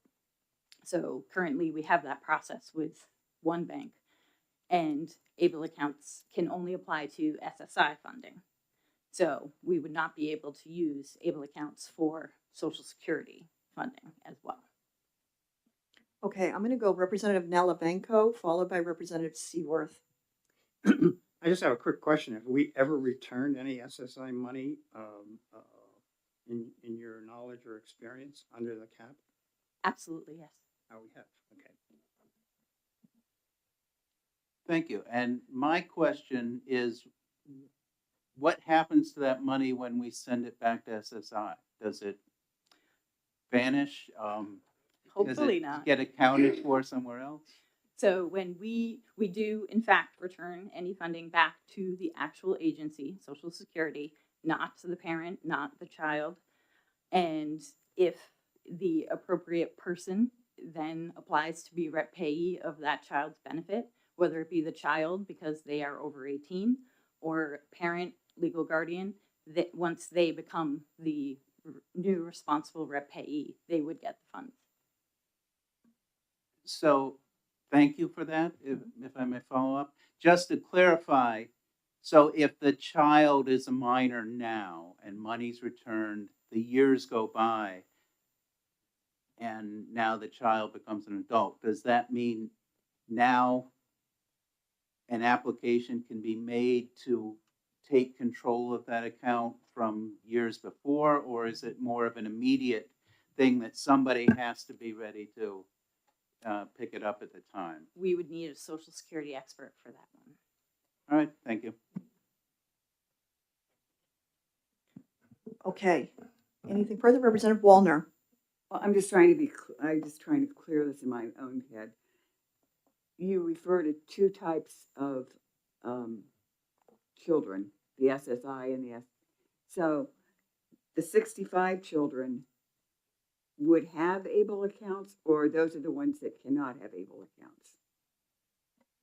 They're the ones that can. So I believe in the report, they refer to RSDI. That's the same as SSA. Okay, and so the 199 children, They would not be able to have ABLE accounts. okay. For one further, can I follow up? Follow up. Yeah. So if they had a payee, or there was a responsible adult that would become their payee when they came into care, how is that handled at this point? Can a child that is in care still have a payee that is not a state employee or is not the state? Yes. So when children are placed through the courts with us, if they are actually physically placed with a relative home provider who is not licensed, then we encourage that relative to get that benefit because they are the one taking care of the child. Representative Wallner. And what about a child who goes directly into a foster placement, not a relative? If there was a relative or a responsible adult who is not doing direct care of the child, but maybe had been the payee in the past, can that continue? I believe hypothetically it can. Currently, Social Security prefers if we are paying a licensed foster home, then we, the agency, be the rep payee of those benefits. And there is an appeal process if there was a question of who should be rep payee, but only the parent or a legal guardian can actually make that appeal. Thank you. And that is another category on our question sheet, payees. So we're hitting them all. Very good. Cleared out a category there. Yes, Ms. Noonan. Thank you. I wanted to provide one additional piece of information regarding what the state would have to do to establish ABLE accounts. Currently, although we are in the process of developing a new electronic case management system and received some funding to do so, currently our current system is from 1997, and we don't believe that we would be able to establish accounts through the current system without perhaps updating or upgrading the system. So I did just want to point out that there, as Anissa mentioned, there needs to be a way to electronically communicate with the new bank, and we can overcome that, but it would be certainly something that we would need to look at how to address that. That's very helpful. Thank you for putting that into perspective and bringing that up. Very relevant here. That leads to interest-bearing accounts. I feel, does DHHS maintain individual interest-bearing accounts for any youth in its custody receiving SSI or Title II SSA benefits? The accounts, the revolving fund account, which is what we call it, is not interest bearing, specifically because we also do not incur any fees for that account. So they have washed each other out, and I believe this is an agreement that the agency has with that bank. Are you familiar with GN 00603.020? I am now, yes. Excellent. Just the person I want to talk to. Does DHHS maintain an account compliant with that provision? Yes, so that collective account is the word that they use for that series of letters and numbers, and our revolving account is it is considered a collective account where the monies come into one account, but each deposit is child specific, so that way all the monies stay with each child who had that benefit. Okay, and that includes the maintenance of sub-account ledgers for each child receiving benefits? Okay. All right. We covered several of the questions, though several have not been covered. Mr. White, I know I sent the document to you, and I'm just curious as to how, if you'd like to make any remarks or skip around or anything in particular of the questions I submitted to you with regards to this. And again, we've done categories 1, 5, 6. Sure. Is there a particular place you want to start, or do you just want to go right through it in a linear fashion? Or? I'd like to start wherever you would, since you're the primary, I feel, contact with regards to the document, but my preference is to go in order. Sure. So to your point, I think we've covered the first section, 1A and 1B. I believe that to be true. Is everyone satisfied there? Okay, we can go to category 2. Sure.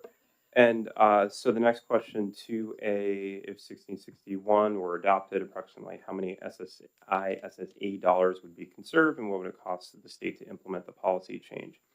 And in the report, I think this kind of gets into sort of the deeper policy and direction from the legislature.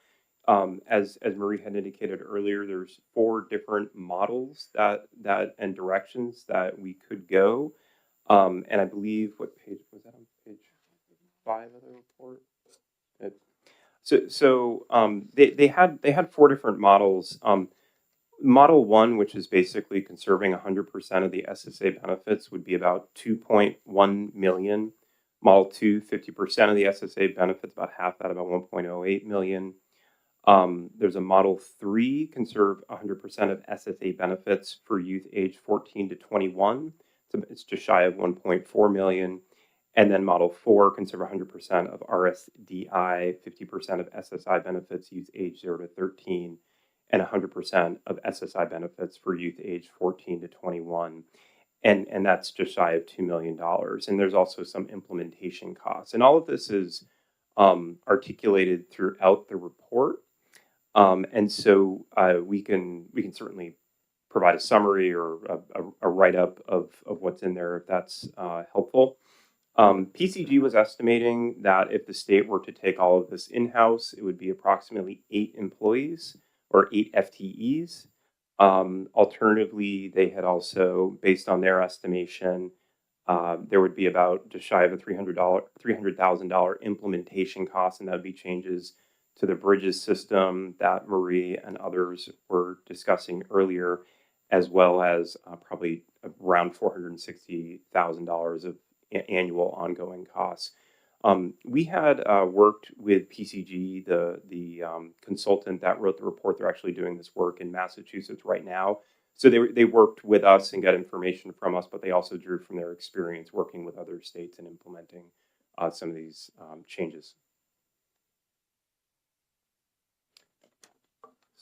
You know, this might be a good time to skip to category 7, other states. 9 states and jurisdictions have enacted these policies. Is that your understanding? And Yeah, that is in the report, and then through work with PGC, the other states that we have been given information on. There may be other states that have not gone 100%. any idea, I mean, some of these states are a lot bigger in population than New Hampshire. And I'm told that the staff, the FTEs, are not nearly close to 8. So any idea what the staff rate is for some of these states? That was not information that was provided in any of the information we were given on the other states. Okay. On Friday, I had quickly looked. I mean, Massachusetts, like their DCYF department is about the size of the entire Department of Health and Human Services from an FTE perspective. So we're obviously much smaller in that regard. And then, as you mentioned earlier, currently, I mean, yes, we have a back of the budget reduction of about 51 million and then some, but we are also, we had about 400 positions unfunded. Currently about 113 vacancies within DCYF itself. So that we obviously have our other budgetary challenges that just wanted to acknowledge. I appreciate that, especially we have new members here, and that's very important to hear. Though it's hard to hear, it's important to hear the realities of a budget we're dealing with. So I appreciate the reminder. Okay, let's go back to category 2 if we're okay to do that. Sorry for that diversion on other states, but it came up, so I thought it might be the time to jump at it. So the 2B question, please provide the number of youth in DCYF custody who are eligible for SSA benefits during the last fiscal year. Okay. And that was a number, the numbers Galen provided earlier. We have 65 and 199, yes, okay. 2C, how many staff members does DCYF currently employ to manage benefits for these youth? So there's 16 staff total between the fiscal side of the house, the 4E side of the house, accounts payable, that are all involved in screening, reviewing, ensuring proper compliance for these benefits. Obviously, those staff are not 100% towards that work, and they have many other duties as well. And the question was, what percentage of each staff's time is devoted to managing these benefits? Again, this is not necessarily the primary or sole function, but it's one of many duties across staff.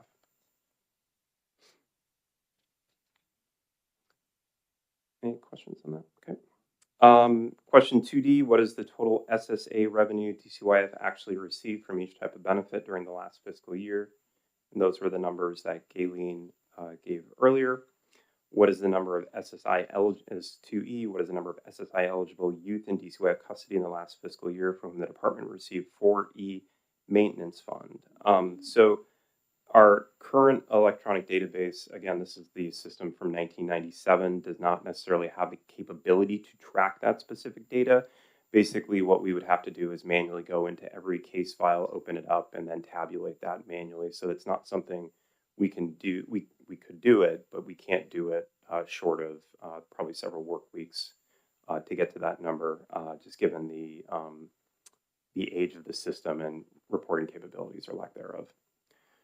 The next question, 2F, what is the total amount of 4E maintenance fund DCYF actually received in the last fiscal year for SSI eligible youth? And this is the same issue here with this question. This would be another heavily manual process, as well as the subsequent question of how many SSI and other SSA applications did DCYF file for youth in custody during the last fiscal year. Those are numbers that we could get to. It would just take us a lot of time and resources to get there. That brings us to 2G. Yes, and 2G is the same answer as well as questions 2H Okay. and 2 as well. How many appeals, denials, termination did DCYF file during the last fiscal year? The reporting capabilities of the system are limited. It dates back to the AOL days, basically. Okay, so that answer is relevant to category E, F, G, H, I. Yes. Thank you. Okay.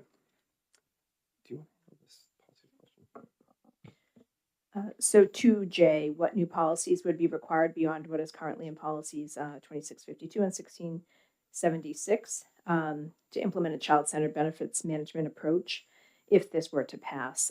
So yes, if HB 661 were to pass, we would require updates to policy 1676 and or new policies to be generated in order to have a practice flow and a business flow for how to implement. It would also include policy and standard operating procedures for our caseworkers, nurses, and other folks that would be involved in this process. Representative Wallner. I guess I'm trying to understand why, I mean, as a child comes into your care, it seems like administratively you would be applying to be the payee. And I guess I don't understand why so many different people would have to be involved in, I mean, this is basically a financial transaction here. The child has SSI, they've been receiving it, someone has been receiving it for them, their payee. They come into care and you're transferring that over to the state. I guess I don't quite understand where all these other pieces fit in. Sure. Well, and the ABLE accounts would be a new process. So primarily there would be new directions and policy implications for our finance team of how to implement and work with the bank, how to document that properly. Additionally, there are recommendations in this report around our low eligibility numbers, trying to enhance numbers of kids who are eligible. And so that would require additional steps to be taken for us to implement other recommendations, including training of our caseworkers in completing applications, how to talk to youth about their benefits, how to talk to families about benefits upon reunification for children back to their home. So if we were to implement a more macro approach to looking at enhancing eligibility of kids overall, it would require a large undertaking to ensure that we could do that properly. Representative Wallner. So if the bill was modified in such a way that basically we would be dealing with children who come into care with benefits and not going out and trying to get benefits for other children and not adding extensive new work to the department, how much difference do you think that would make in the amount of resources you need to accomplish just those children who come into care who are already eligible for SSI? I think we'd still need to, unless you have an answer, Galen or Anissa, we'd still need to understand what's involved in the processing of the ABLE accounts and what that management looks like. I would anticipate the resources would be slimmer than if we were to, do the full recommendations of the report, but I don't know if we're prepared to say an amount of the FTEs that we could reduce by. Thank you. Representative Weiler for question. Thank you. I am the rep payee for a sibling who lives in Massachusetts. And every year there is a fairly extensive report due to Social Security for all, accounting for all the funds. Do you have to do that on every one of these? Yes, sir. That's about a 2 or 3 page report every year for every one of them. Yeah, I can see that's gonna be a busy work. Thank you. Okay, I think we can move to category 3, which is the last of, we've covered all of the rest. So I appreciate the attentiveness to going through this and having this discussion. And then I do know others are here to testify. If you could just fill out a pink card and we'll hear you after this presentation and discussion. Representative Talarsky? I just had a clarification. We just talked about the report that had to be filed on an annual basis. Isn't the state already doing that because the children are receiving the funds? Yes, we are. Okay, thanks. It's not Yes. additional work because you're already doing it. For the ones that we Yeah. are currently, yes. Okay, thanks.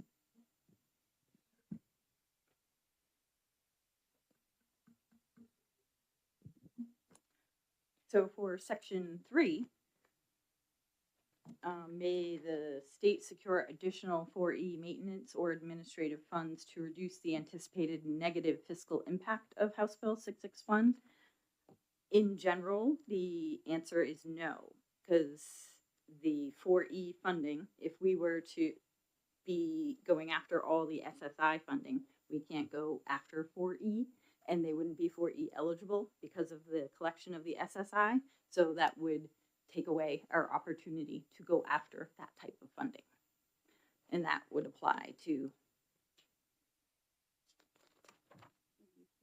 A, B, C, and D. Because the answer is no. Because we lose the eligibility for 4E when they are collecting the SSI. Okay.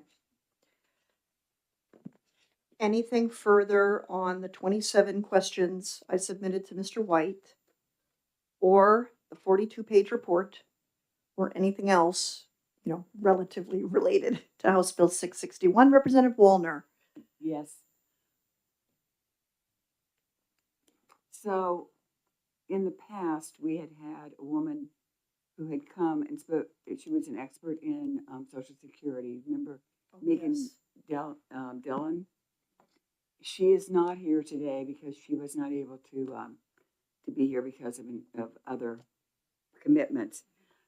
But she provided us with a lot of really good information about how this works with Social Security and about how the payee system works and who Social Security, they have a list of who you should try first to be the payee. Obviously, you start with relatives and keep going. And actually, the state was far down on that list. I don't have it with me, but it was far down on that list. And I know that you want to complete this today, but if we do continue on, before we take a vote on this, I would like to ask that we invite her to come here and lay that out, because she had some really good information about how Social Security looks at this. And the other thing if we do have to extend this, I would really love to have someone come to talk to us about ABLE accounts and how those work, and how much work is it to set up an ABLE account.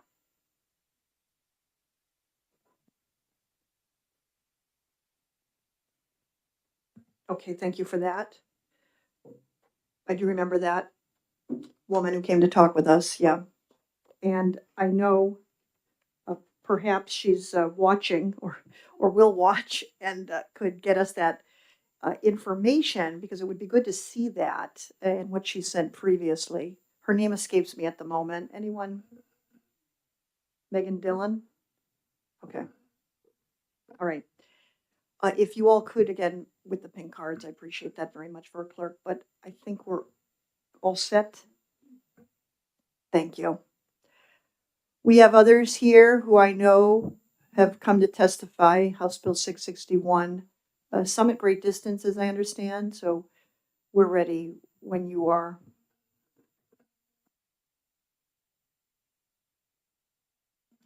And with a pink card. Oh, good. Yeah, absolutely. Welcome. Oh, if you could just hit the button on that mic, perfect, and welcome. Hi, so my name is Maddie. Wow, that's so echoey. I've never done this before, so bear with me as I'm a little nervous. I would like to testify for the bill. I want to talk about the importance of the Social Security or disability, whatever you want to refer to it as. I was receiving death benefits when I went into care. And when I aged out of care, I was able to receive all of the funds that were kind of kept, which I didn't know were being kept. So when I aged out, and I wish I had known about it then because I would have used the money a little more responsibly. But I was given the money when I aged out, and I was able to support myself for a little while. Again, if I had used the money properly, it would have gone farther. But I did not know that the money was even being kept. When I went into care, I didn't know that the state was holding the money. I thought that my benefits had been cut off. But I think I think the benefits are very useful to youth who are in care. And if they were able to access it more freely, they would be able to maybe support themselves in getting to home visits or being able to provide their own like shampoo and conditioner, because when you're in, a residential facility, you get what they provide. And sometimes it's not, useful to that youth. Or being able to provide better clothing for yourself. So, like I said, I didn't know the state was even holding my benefits, so I never could access them. So just being able to have easier access, knowing that they're there. And even maybe not even having like a rep payee. I was relatively responsible, and I felt like if I could have held on to my own benefits, I could have put them in a bank account and I could have had control over my funding. And I think that's kind of it. Well, thank you very much. Nothing to be nervous about. We're all friends here. I know these issues are big, even for all of us here. We're trying to sort through this. Very complicated. It's funny because I remember as a co-sponsor of this bill, when it was first proposed to me, it seemed like a snap. And now here we are, 27 questions and 42 pages of a report later. So understood. So my question to you is this. You say that you didn't know of these benefits. What is your advice to notify future recipients of these benefits in state care? So you have a great audience here. Your voice is the only one heard. So what you say, I'm sure, will be taken to heart. I can testify to that. I know it will, because I work with Marie previously. I'm also the co-chair for the DCYF Youth Advisory Board. So among myself, I know of many other youth who would advocate talking to them directly, letting that youth know that, like, hey, this is your money, this is why it's here, like, how can we establish a pattern to be able to give this to you, and you can, use it responsibly, of course. So letting them kind of make their own financial choices, but being able to like sign off and say, yep, okay, that's a responsible use, and like we'll go from there. Real good advice. Any questions for Maddie? I'd also like to talk about the fact of, if I had known that those monies were being saved for me, I could have used that to finance an apartment when I turned 18 and aged out of care. Like many 18-year-olds, when you finally age out of care, you're like, I'm done with the state. I can live my own life. And you tend to make some not great choices. I ended up homeless for 3 years. But if I had known that that money was there being saved up, and if I could have accessed that when I was 18, that could have been a down payment on an apartment. That could have been a down payment for a car, or, something more responsible than what I did with it a year later when I finally got it. Understood. Any idea of what amount it would have been? So I was getting ballpark. I was getting like $7.91 a month. So by the time, and I know the state was using funds to pay for my time in residential. I think I got just over 5,000, close to like 5,700, I think. Okay, thank you. Further? Thank you very much.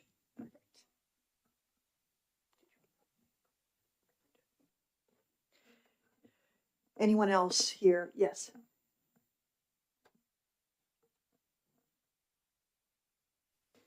Good morning, Tim Lenahan. I am the interim director of the Office of the Advocate for Special Education, but I'm not here in that capacity this morning.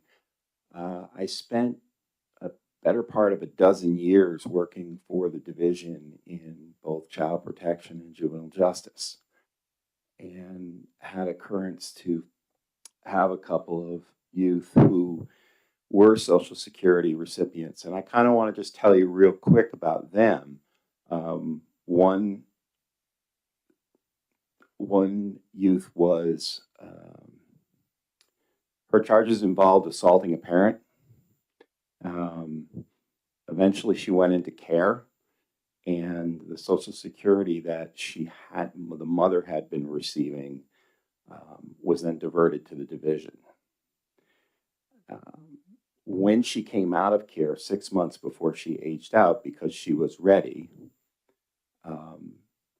the benefits had to get switched back to mom to be the payee, because that's where she returned to live. And by the time she turned 18, the Social Security Administration had still not completed that. It led to a significant amount of strife between her and her mother, and she ended up homeless. I don't know whether this bill would prevent that, but I think that what we just heard from another youth was that homeless result is quite frightening. I had a younger youth who was placed through a D2D CHINS in residential. He had significant needs. He had been adopted by grandparents, and so there was a significant Social Security benefit. He needed significant orthodontic work, and the idea was if we did that, it might promote his adoption sooner. I went back and forth with the finance people at DCYF. The money was being held, and then could it be used, and then would Medicaid cover it? I'm going to give a big shout out to a former DCYF nurse named Dee Hool, who made it all happen, and his teeth did get fixed. I don't know where that money went. I don't believe it went to him. I'm also a grandparent who has adopted one grandchild, and have one in permanent guardianship with me. I don't receive any Social Security benefits for the child in guardianship at all, because it just would create a lot of strife between the birth parent and I. And I think that with housing being what it is, with the costs being what it is, these parents have to maintain a home for these kids. These parents have to maintain, I mean, anybody that's had a teenager, they go through sneakers every 3 months. And then there's the costs associated with visiting your child in placement, which is not minimal. If you live in Portsmouth and your child is placed in Bennington, Vermont, that's a long ride. You're probably staying in a hotel. A meal is going to cost $100. Pretty soon, $250 to go see a visit. And those visits are vital to reunification, which ultimately is what should happen, is we want to reunify these kids, and we need to have that. So those supports are needed for a lot of families. Just that income to maintain the housing, to maintain the clothing and they need, and to maintain the contact. To what I will absolutely back up what the director said about the database system. As someone who used it for a number of years, I sometimes was listening very careful for that dial-up modem sound that those of us all remember. And I can appreciate that it will take some doing, but I think there is a balance there. There is another source of revenue that you're sometimes asked about, which is child support, where the parent, and sometimes it's the non-custodial parent, is asked, you're asked by the fiscal folks, can you they're going to apply for child support, and to my knowledge, I don't know whether we ever received the money. As a worker of over a dozen years, I never saw any numbers, so I just assumed it was good. But we would get asked, would it be a hardship or not? And what I can say is, anybody that's in that Social Security boat, it's a hardship. So that's it. Thank you for that. Very detailed. And your background, very helpful for this conversation. Any questions? Representative Raymond. Thank you, Madam Chairwoman, and thank you for taking my question. I too am a former DCYFer and also from another state.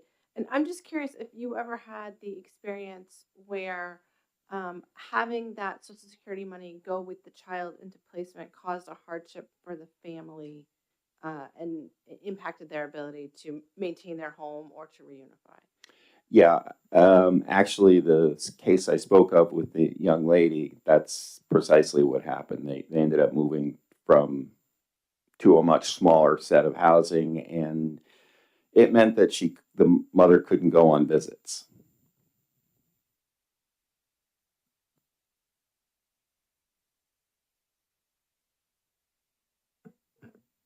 Anything further? Thank you very much. Karen? And anyone else on deck? Okay, we can take that pink card now if you like. Back to. Welcome, thank you for being here and all your hard work. Thank you for having me and for really spending the time that's necessary to get your heads around all of this. So I'm Karen Rosenberg. I'm the policy director at the Disability Rights Center, which is the state's protection and advocacy system for people with disabilities. And our office is very interested in this bill because so many youth in foster care have disabilities themselves, whether it's significant enough for them to qualify for SSI, which is, a child who is really severely disabled, or has a mental health disability or other disability just by virtue of the trauma that they have endured from abuse and being taken out of their family's home and just other kinds of disabilities. And so we're very aware of how important these funds are for those kiddos in particular. You've probably heard some of the if you went back and looked at the testimony at Children and Family Law or done any reading about this, you know that a very high percentage of children in the foster care system exit to homelessness or within a couple of years end up homeless. And so these federal funds actually are a really important source of funding to prevent some bad outcomes like youth being homeless, youth ending up being trafficked, those kinds of things, ending up in our criminal justice system. So I know that the committee, there's information to be learned about the Social Security Administration and the rules applying to Social Security. I think what you've heard from the department that is true is that as the representative payee currently for the children who come into their custody, they are currently required to comply with federal law, which includes managing the funds of the kids who are getting benefits from their parents' accounts, what we call Title II kids, as well as the kids who are on SSI. So this is not a new charge that this bill would require. It just basically says you've got to comply with existing federal responsibilities. And under federal Social Security law, it is true that children who are eligible for SSI benefits, that's a poverty program. Those are kids who have very significant disabilities. There's a resource cap of $2,000 because it is a poverty program. And that's where a lot of focus on ABLE has come into play. ABLE accounts, which are relatively new to New Hampshire, although they passed into law, I think in the maybe like 2016 or something here, took until 2023. Before our state actually established a contract and an ABLE account program in New Hampshire. But what that allows is for funds to be conserved for those youth. And it's really simple to use. I mean, you can go to their website. If you just Google New Hampshire ABLE, you'll see there's even a tab for government entities and for representative payees. And so it's my understanding, and maybe you want to hear from an ABLE person directly, but it's my understanding that you can set up automatic deposit of those funds so that, you can create a rule. Once an account gets to be, about getting close to $2,000, you could create an automatic rule that the money would get deposited automatically into an ABLE account.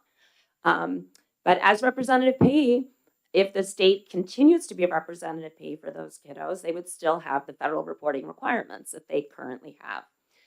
The kids who are eligible for benefits on their parents' work history, that's what we call Title II. That would be kids whose parents have significant disabilities and qualified for disability insurance based on their work history, or kids whose parents died.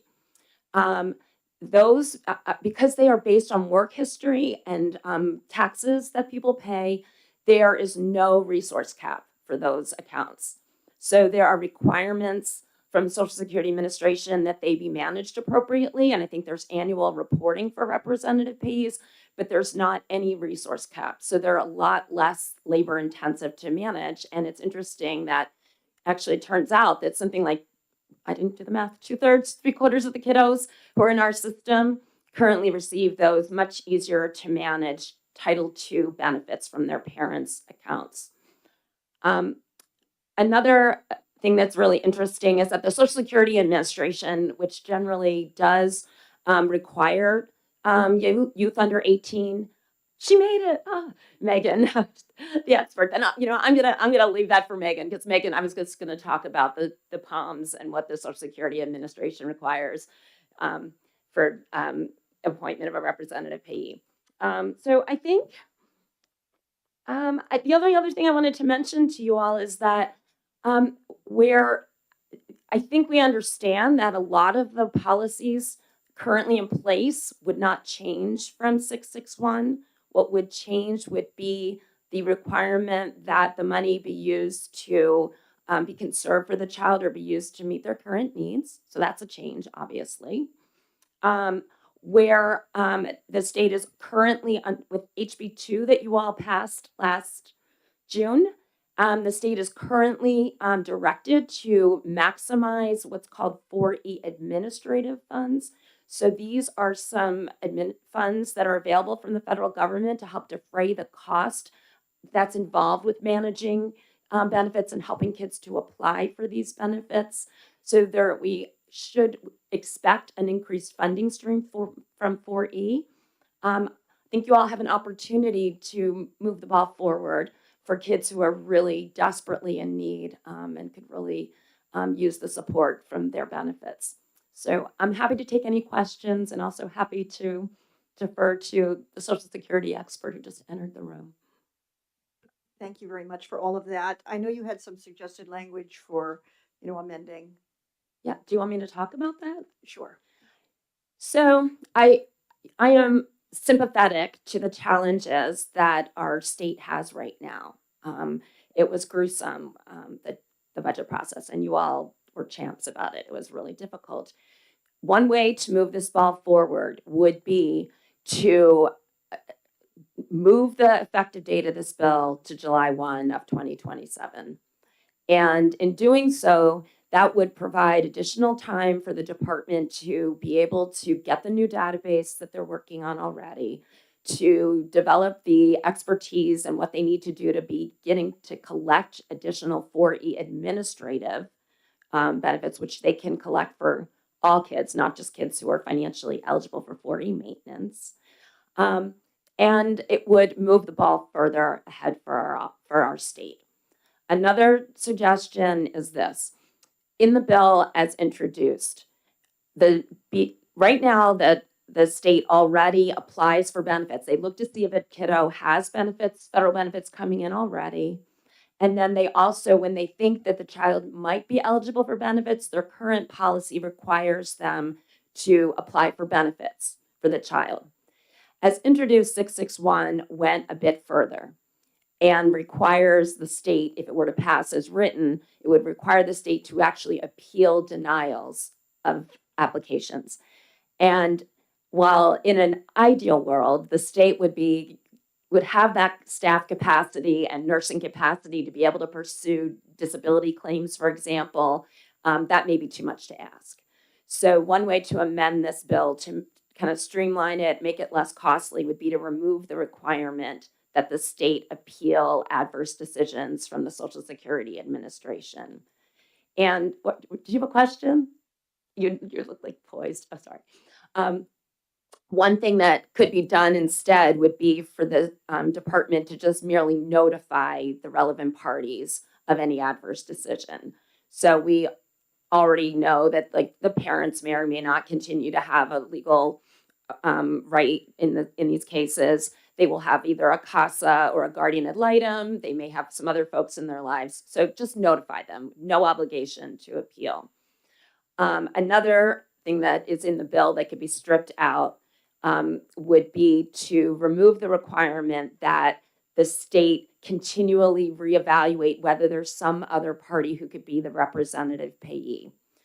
Right now, what the bill requires is for the state to consider whether there is another appropriate party who could manage these funds for the kiddo and be their representative payee. And then it says, well, if there is no one, and if the state is thereby appointed by the Social Security Administration, that they would have an obligation to periodically reconsider that decision.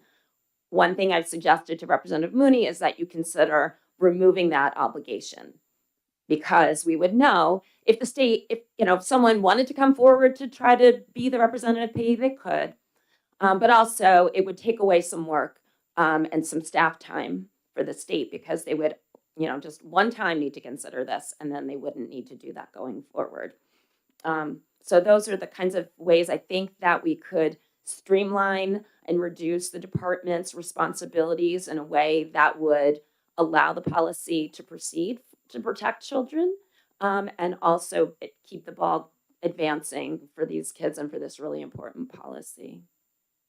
Thank you for that. Representative Nelevenko? Yeah, I do have a question on the comments regarding the appeal process and kind of waiving that, if you will. Is appeals, what's the percentage of appeals, I think pretty much get rejected. Is that? Well, Megan can tell you from her own experience when she testifies. It's my understanding that, first of all, they wouldn't be waiving their right to an appeal, right? The department would just not be responsible for pursuing it, right? So the kid could still, as I understand it, it's been a long time since I've worked at New Hampshire Legal Assistance years and years ago, and what we found was that the Social Security Administration routinely denied applications in the first instance. You'd request reconsideration, and then maybe half the time, but this is going back some time, they would reconsider and award benefits. And then, then if you were denied, then you'd apply for a hearing. But please ask Megan that question. Okay. Thank you. Representative Seaworth. Thank you, Madam Chair. With my question, I want to go back to something you said a few minutes ago, and I didn't jot it down right away because I was getting rid of it. So pardon me if I sort of mix up your words. You can correct me. It's okay. I talk fast. So you had talked about, I think you were discussing the goal of 661 and what it should accomplish. And one of the things you said was that you wanted to make sure that the money available was used for the child's current need. And listening to those words, what I was thinking of is, how is that a change in policy? Well, like for kids who are in SSI in particular, those are children who have really significant disabilities. And so their needs are often greater than what a typical child would require in terms of like lodging in a bed and a family to live with. For example, I have a friend who was the foster parent for a kiddo that she actually ended up adopting, who has really significant autism. And her child would physically attack her. And it would happen, when she came home from school in the bewitching hour, when my friend was trying to like make dinner and take care of her other child. And what she ended up doing was paying out of her own pocket to have someone come into her house to help her out so that she could pay attention to her other kid and get dinner on the table. That's not something a foster parent would typically have available to them. Or like for this same child, she really needed a lot of like tactical, physical outlets. And so she went out and used her own money to buy different kinds of devices and things that would give her more like sensory input, like bouncing balls that people sit on to, to kind of help them get out some of their energy that they have. Or she had different kinds. She really did a lot of research to figure out, well, what kinds of input does this child need? And then she ended up using her own money to pay for that. So things like that. So if I may follow up, thank you. So if I understand what you said, perhaps in the current situation, the state is taking the SSI money and using it to offset Medicaid costs. Or maybe not, but the change in 661 would be to try to not have the state take that money and instead send it to a foster parent. Is that? Well, not exactly. Okay. So let's back up a minute. I know I talk so fast, so I'll try to slow it down. So if the child is Medicaid eligible, the state can already draw down Medicaid funds for Medicaid covered services for that child, right? So, so does that help a little bit? Maybe I'll talk about, and then what they would, yeah. And I'm just trying to focus on what 661 will do differently than what clearly the state does something today. So what are we changing about the current policy Right. of the state in this case? So currently, when a child enters foster care, generally the state, using general funds, and if there are federal or other funds available, like Medicaid available, the state will pay the cost of a foster care placement for that child, whether it's with a family or in a group home or other kind of setting. So, and they will use those funds for most children. When a child comes into foster care who happens to be eligible for benefits, Social Security disability benefits through their parent, or death benefits through the parent, or SSI, what the state does is say, okay, well, you can pay for your own care. Like I said, most children do not pay for their own care. These are kids who have been abused and neglected. They did not ask to be in state custody. And what this bill would say is, you know what? No other kid pays for their own care. So we're not going to require you to pay for your own care either, just because your parents paid into the Social Security system and died, or because they're significantly disabled, or because you have a disability. We're going to, treat you like we treat every other kiddo. But we also know that you're under 18. So those funds are going to be conserved for your use. With an ABLE account, those funds can be used for things like housing when a kid leaves foster care, or education costs to defray those costs. And those same expenses are expenses faced by a kiddo who's like maybe parent died, and that's why they're getting benefits, because they're going to exit and have no one. Make sense? All right, anything further? Representative Wallner. Yes. So just to follow along with what you were just going through, there is no restriction from Social Security that these funds cannot be saved for that child until they're 18. And many of these kids come out of foster care with no place to go, no other caregivers. I mean, I don't know how many of you have had children, but I did, and my kids weren't ready at 18 to be on their own, really. We were still needing to provide. And these kids come out with no one to provide, but maybe their parent who has died or was disabled left them with some Social Security. So, I mean, trying that they don't end up in some terrible situation.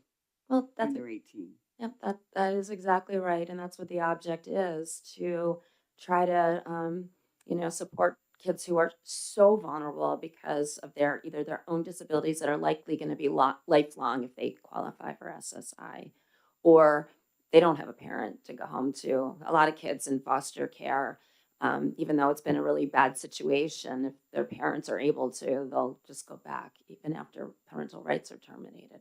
But for these kids, some of them don't have a parent to go back to, or the parent is really completely ill-equipped to meet their needs. Thank you for that. Anything further? Karen, thank you very much. Thank you. Next.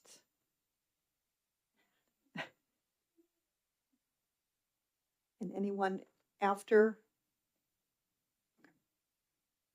Thank you. Welcome.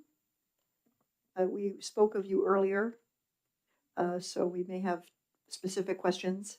And if you could fill out a pink card at some point. We got it. Thank you very much. The floor is yours. Am I on now? Thank you. I'm sorry I was late to the session and ran here. My name is Megan Dillon. I work for New Hampshire Legal Assistance. I also co-director of Public Benefits Project. I've been doing representation in disability-related claims for both children and adults for over 18 years with NHLA. So that is my background. I'm here in support of this bill for all the reasons that have been discussed. I did listen to a little bit of the earlier statements from the session online.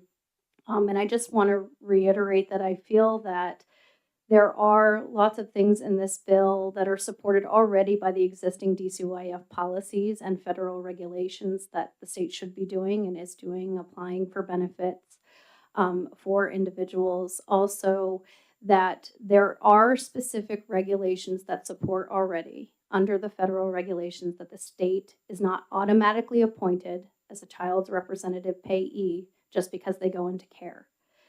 There is a very clear preferred payee list outlined by the federal regulations, and organizational payees and agencies like the state are 6th or 7th on that list beyond a suitable family member, even beyond a suitable friend of the family that may have been vested in that children's life since they were small. Through my work, I have often seen that even when a child is facing a difficult existing family situation, there is a grandparent, an uncle, an adult sibling who is very invested in that child and takes over representative payee responsibilities.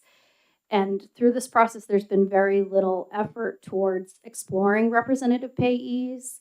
When a child goes into care, ensuring that those people are applying to be the representative payee for that child, so that when they come out of care, someone with a vested interest in that child is managing their funds. It does not have to be the state, and that's already in the federal regulations. So that is something that can be done. To answer the question about the appeals process, my experience has been that generally, yes, because it is such strict criteria to meet for a child to be eligible for SSI, it's meeting or equaling a listing level catastrophic impairment, whether that's intellectual, developmental, neurological. It's a strict standard to meet. So most people are denied on applications simply because they don't provide sufficient information to demonstrate they meet that criteria. On the second round, often that's reversed with significant, good medical information or a representative or instruction to support how they need to provide that evidence. But it is a long process. Some appeals can take years if it goes all the way up to the administrative law judge or appeals council level.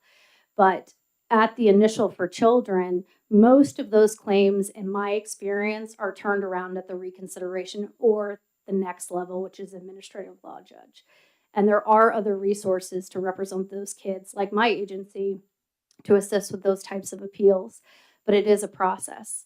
The actual filing of the appeal is not so difficult, but the time it takes for the process to play out is what drags on the longest for those children.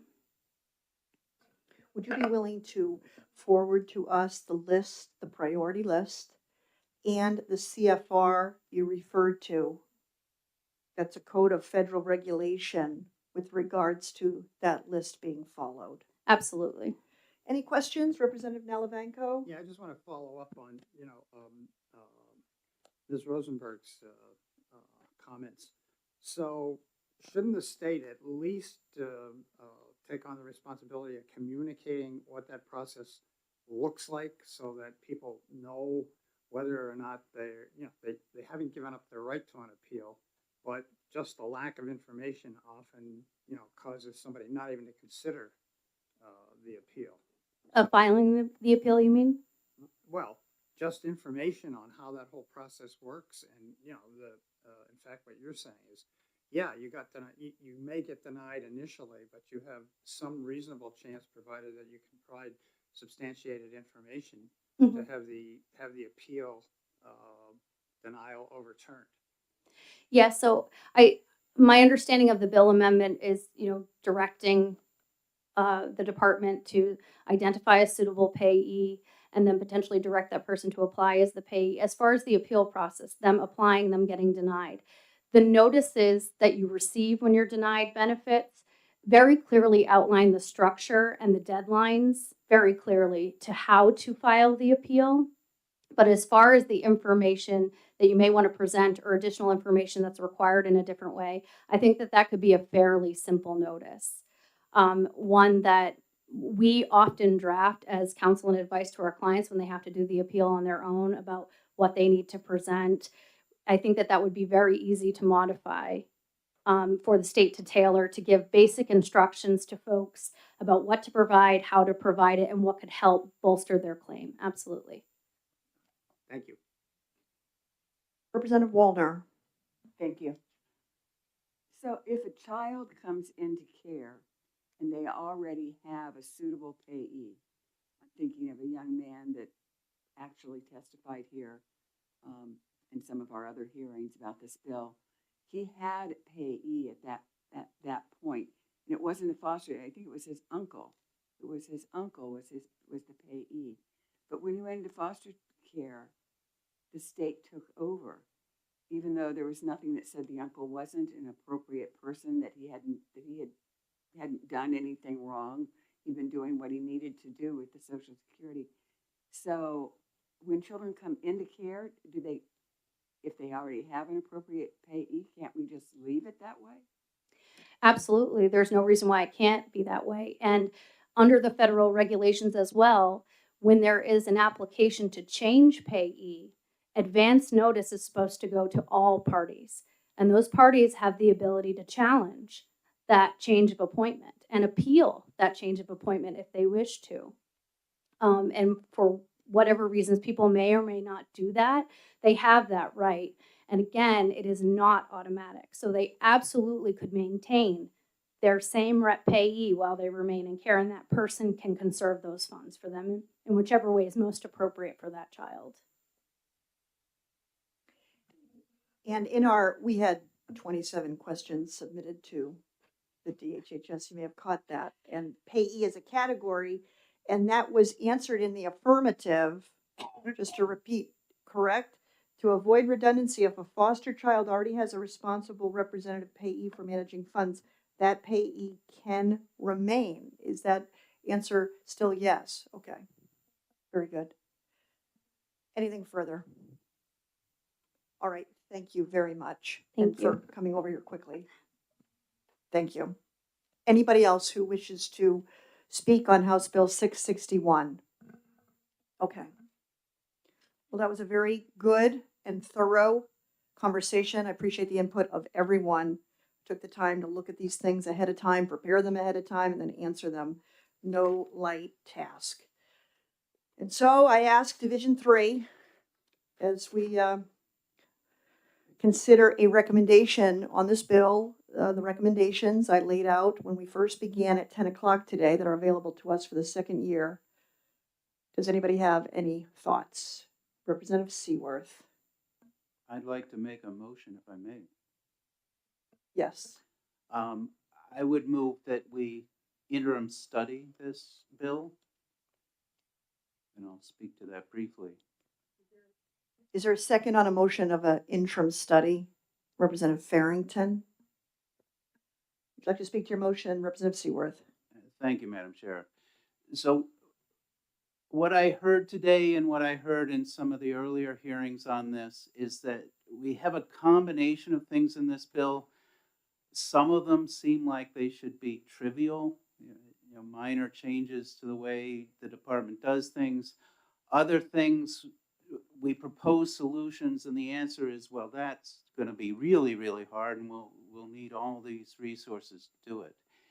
And it seems to me we'd be well on our way to doing most of this, if we could sort that out, do the easy part, maybe figure out why some things that should be easy are looking so hard.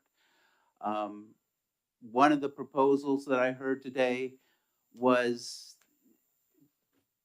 to push forward, get it passed now, but delay the start date to allow everything to come into place.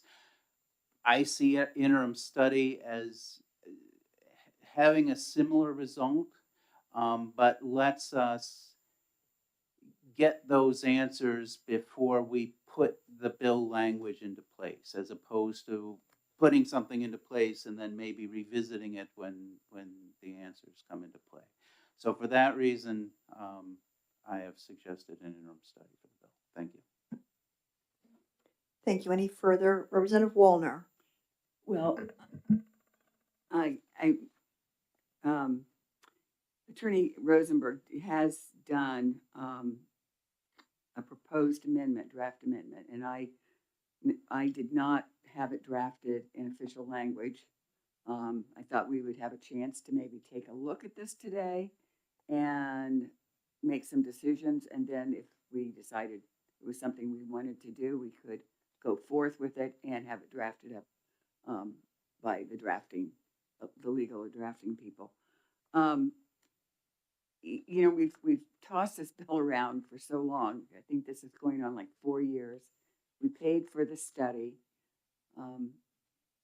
There's a lot of information here to digest. I realize that, but I think most of us have at this point got a pretty good feel for it. And I think what the amendment that Karen brought forth to us really sort of gets it down to a minimum and will give us a way to get started. I think telling the department, well, we're going to interim study this, but you get started on getting ready to do this. Well, I think that I would worry that the department might be doing work that in the end it won't get passed in the future. So I mean, I would think that if we're going to have the department get started thinking about this and getting together the policies, then I think they need something that has passed the legislature. Thank you. Representative Tularsky.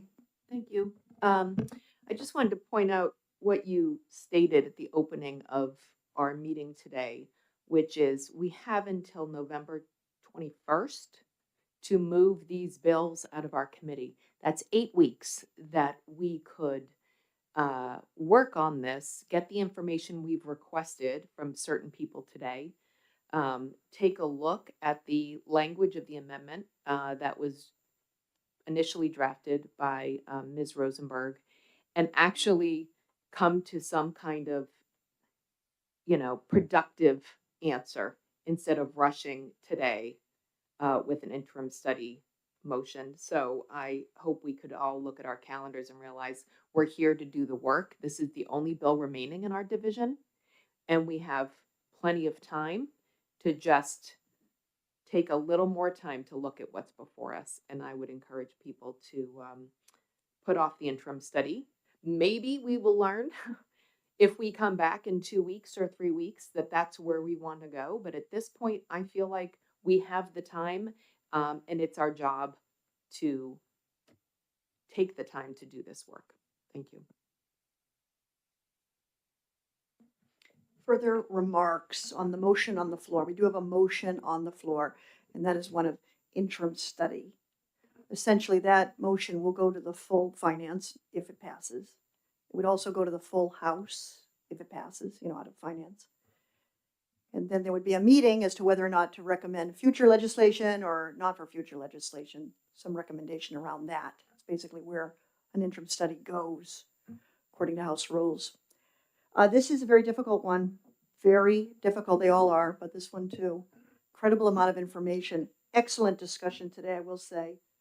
Mr. Representative Seaworth brought up a point with his motion, and that was one of almost piecemealing this out. There's almost so many pieces that working with the department, we could work on almost, and just in considering this motion, step by step, the ABLE accounts, the bank situation, the appeal situation. And I just don't know if the HB 661 vehicle is the way forward right now. So for that, I'm going to vote on interim study. Anything further? Representative Nalavenko. Yeah, I'll just say that I took a considerable amount of effort and tried to absorb and read all of the arms and legs on this particular subject matter, and listened to all the testimony today. There's still, we found some other areas over and above what Representative Mooney had put on the list. So this thing looks to be complicated enough that I'm not convinced that, between now and November 21st, that we'd be able to address all of those, and for that matter, probably create some additional questions.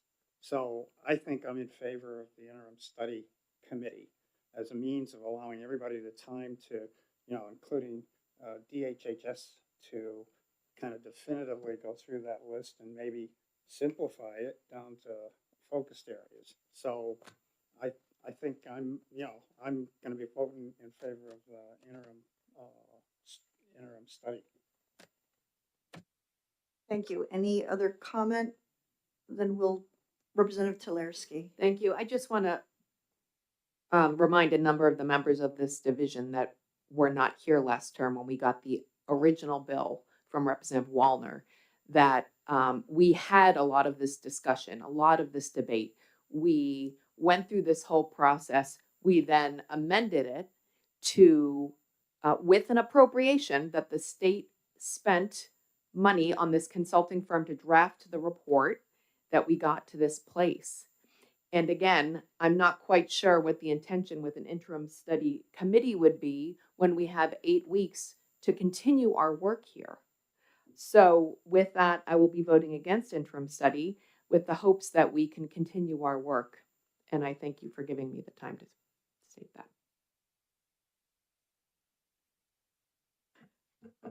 I would simply add too that the enormity of the ask in House Bill 661 on a very strained Department of Health and Human Services as of June, or July rather, I think, as you say, may not be sorted out by November. With that, I'd ask for the clerk to call the roll on an interim study recommendation to full finance on House Bill 661.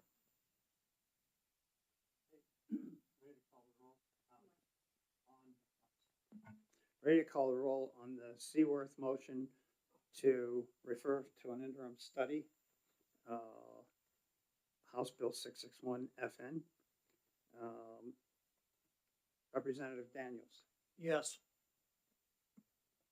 Representative Seaworth. Yes. Clerk votes yes. Representative Weiler. Yes. Yes. Representative Farrington. Yes.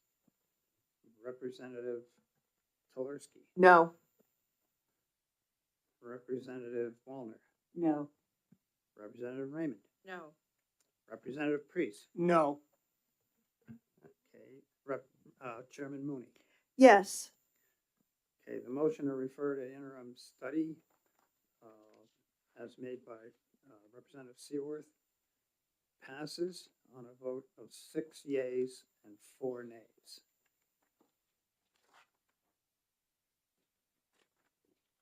I want to thank all the members, certainly, for their work here, all of those who attended and testified today on these very important matters. I do want the message to be out. These are very important matters. No one takes these lightly. And no decisions are easy here, particularly in Division 3. So with that, we will conclude our work session in Division 3. We'll wait, of course, for a full finance meeting to be scheduled and take it up there. Anything further from the members before we close? Then with that, our work session is complete. Thank you very much.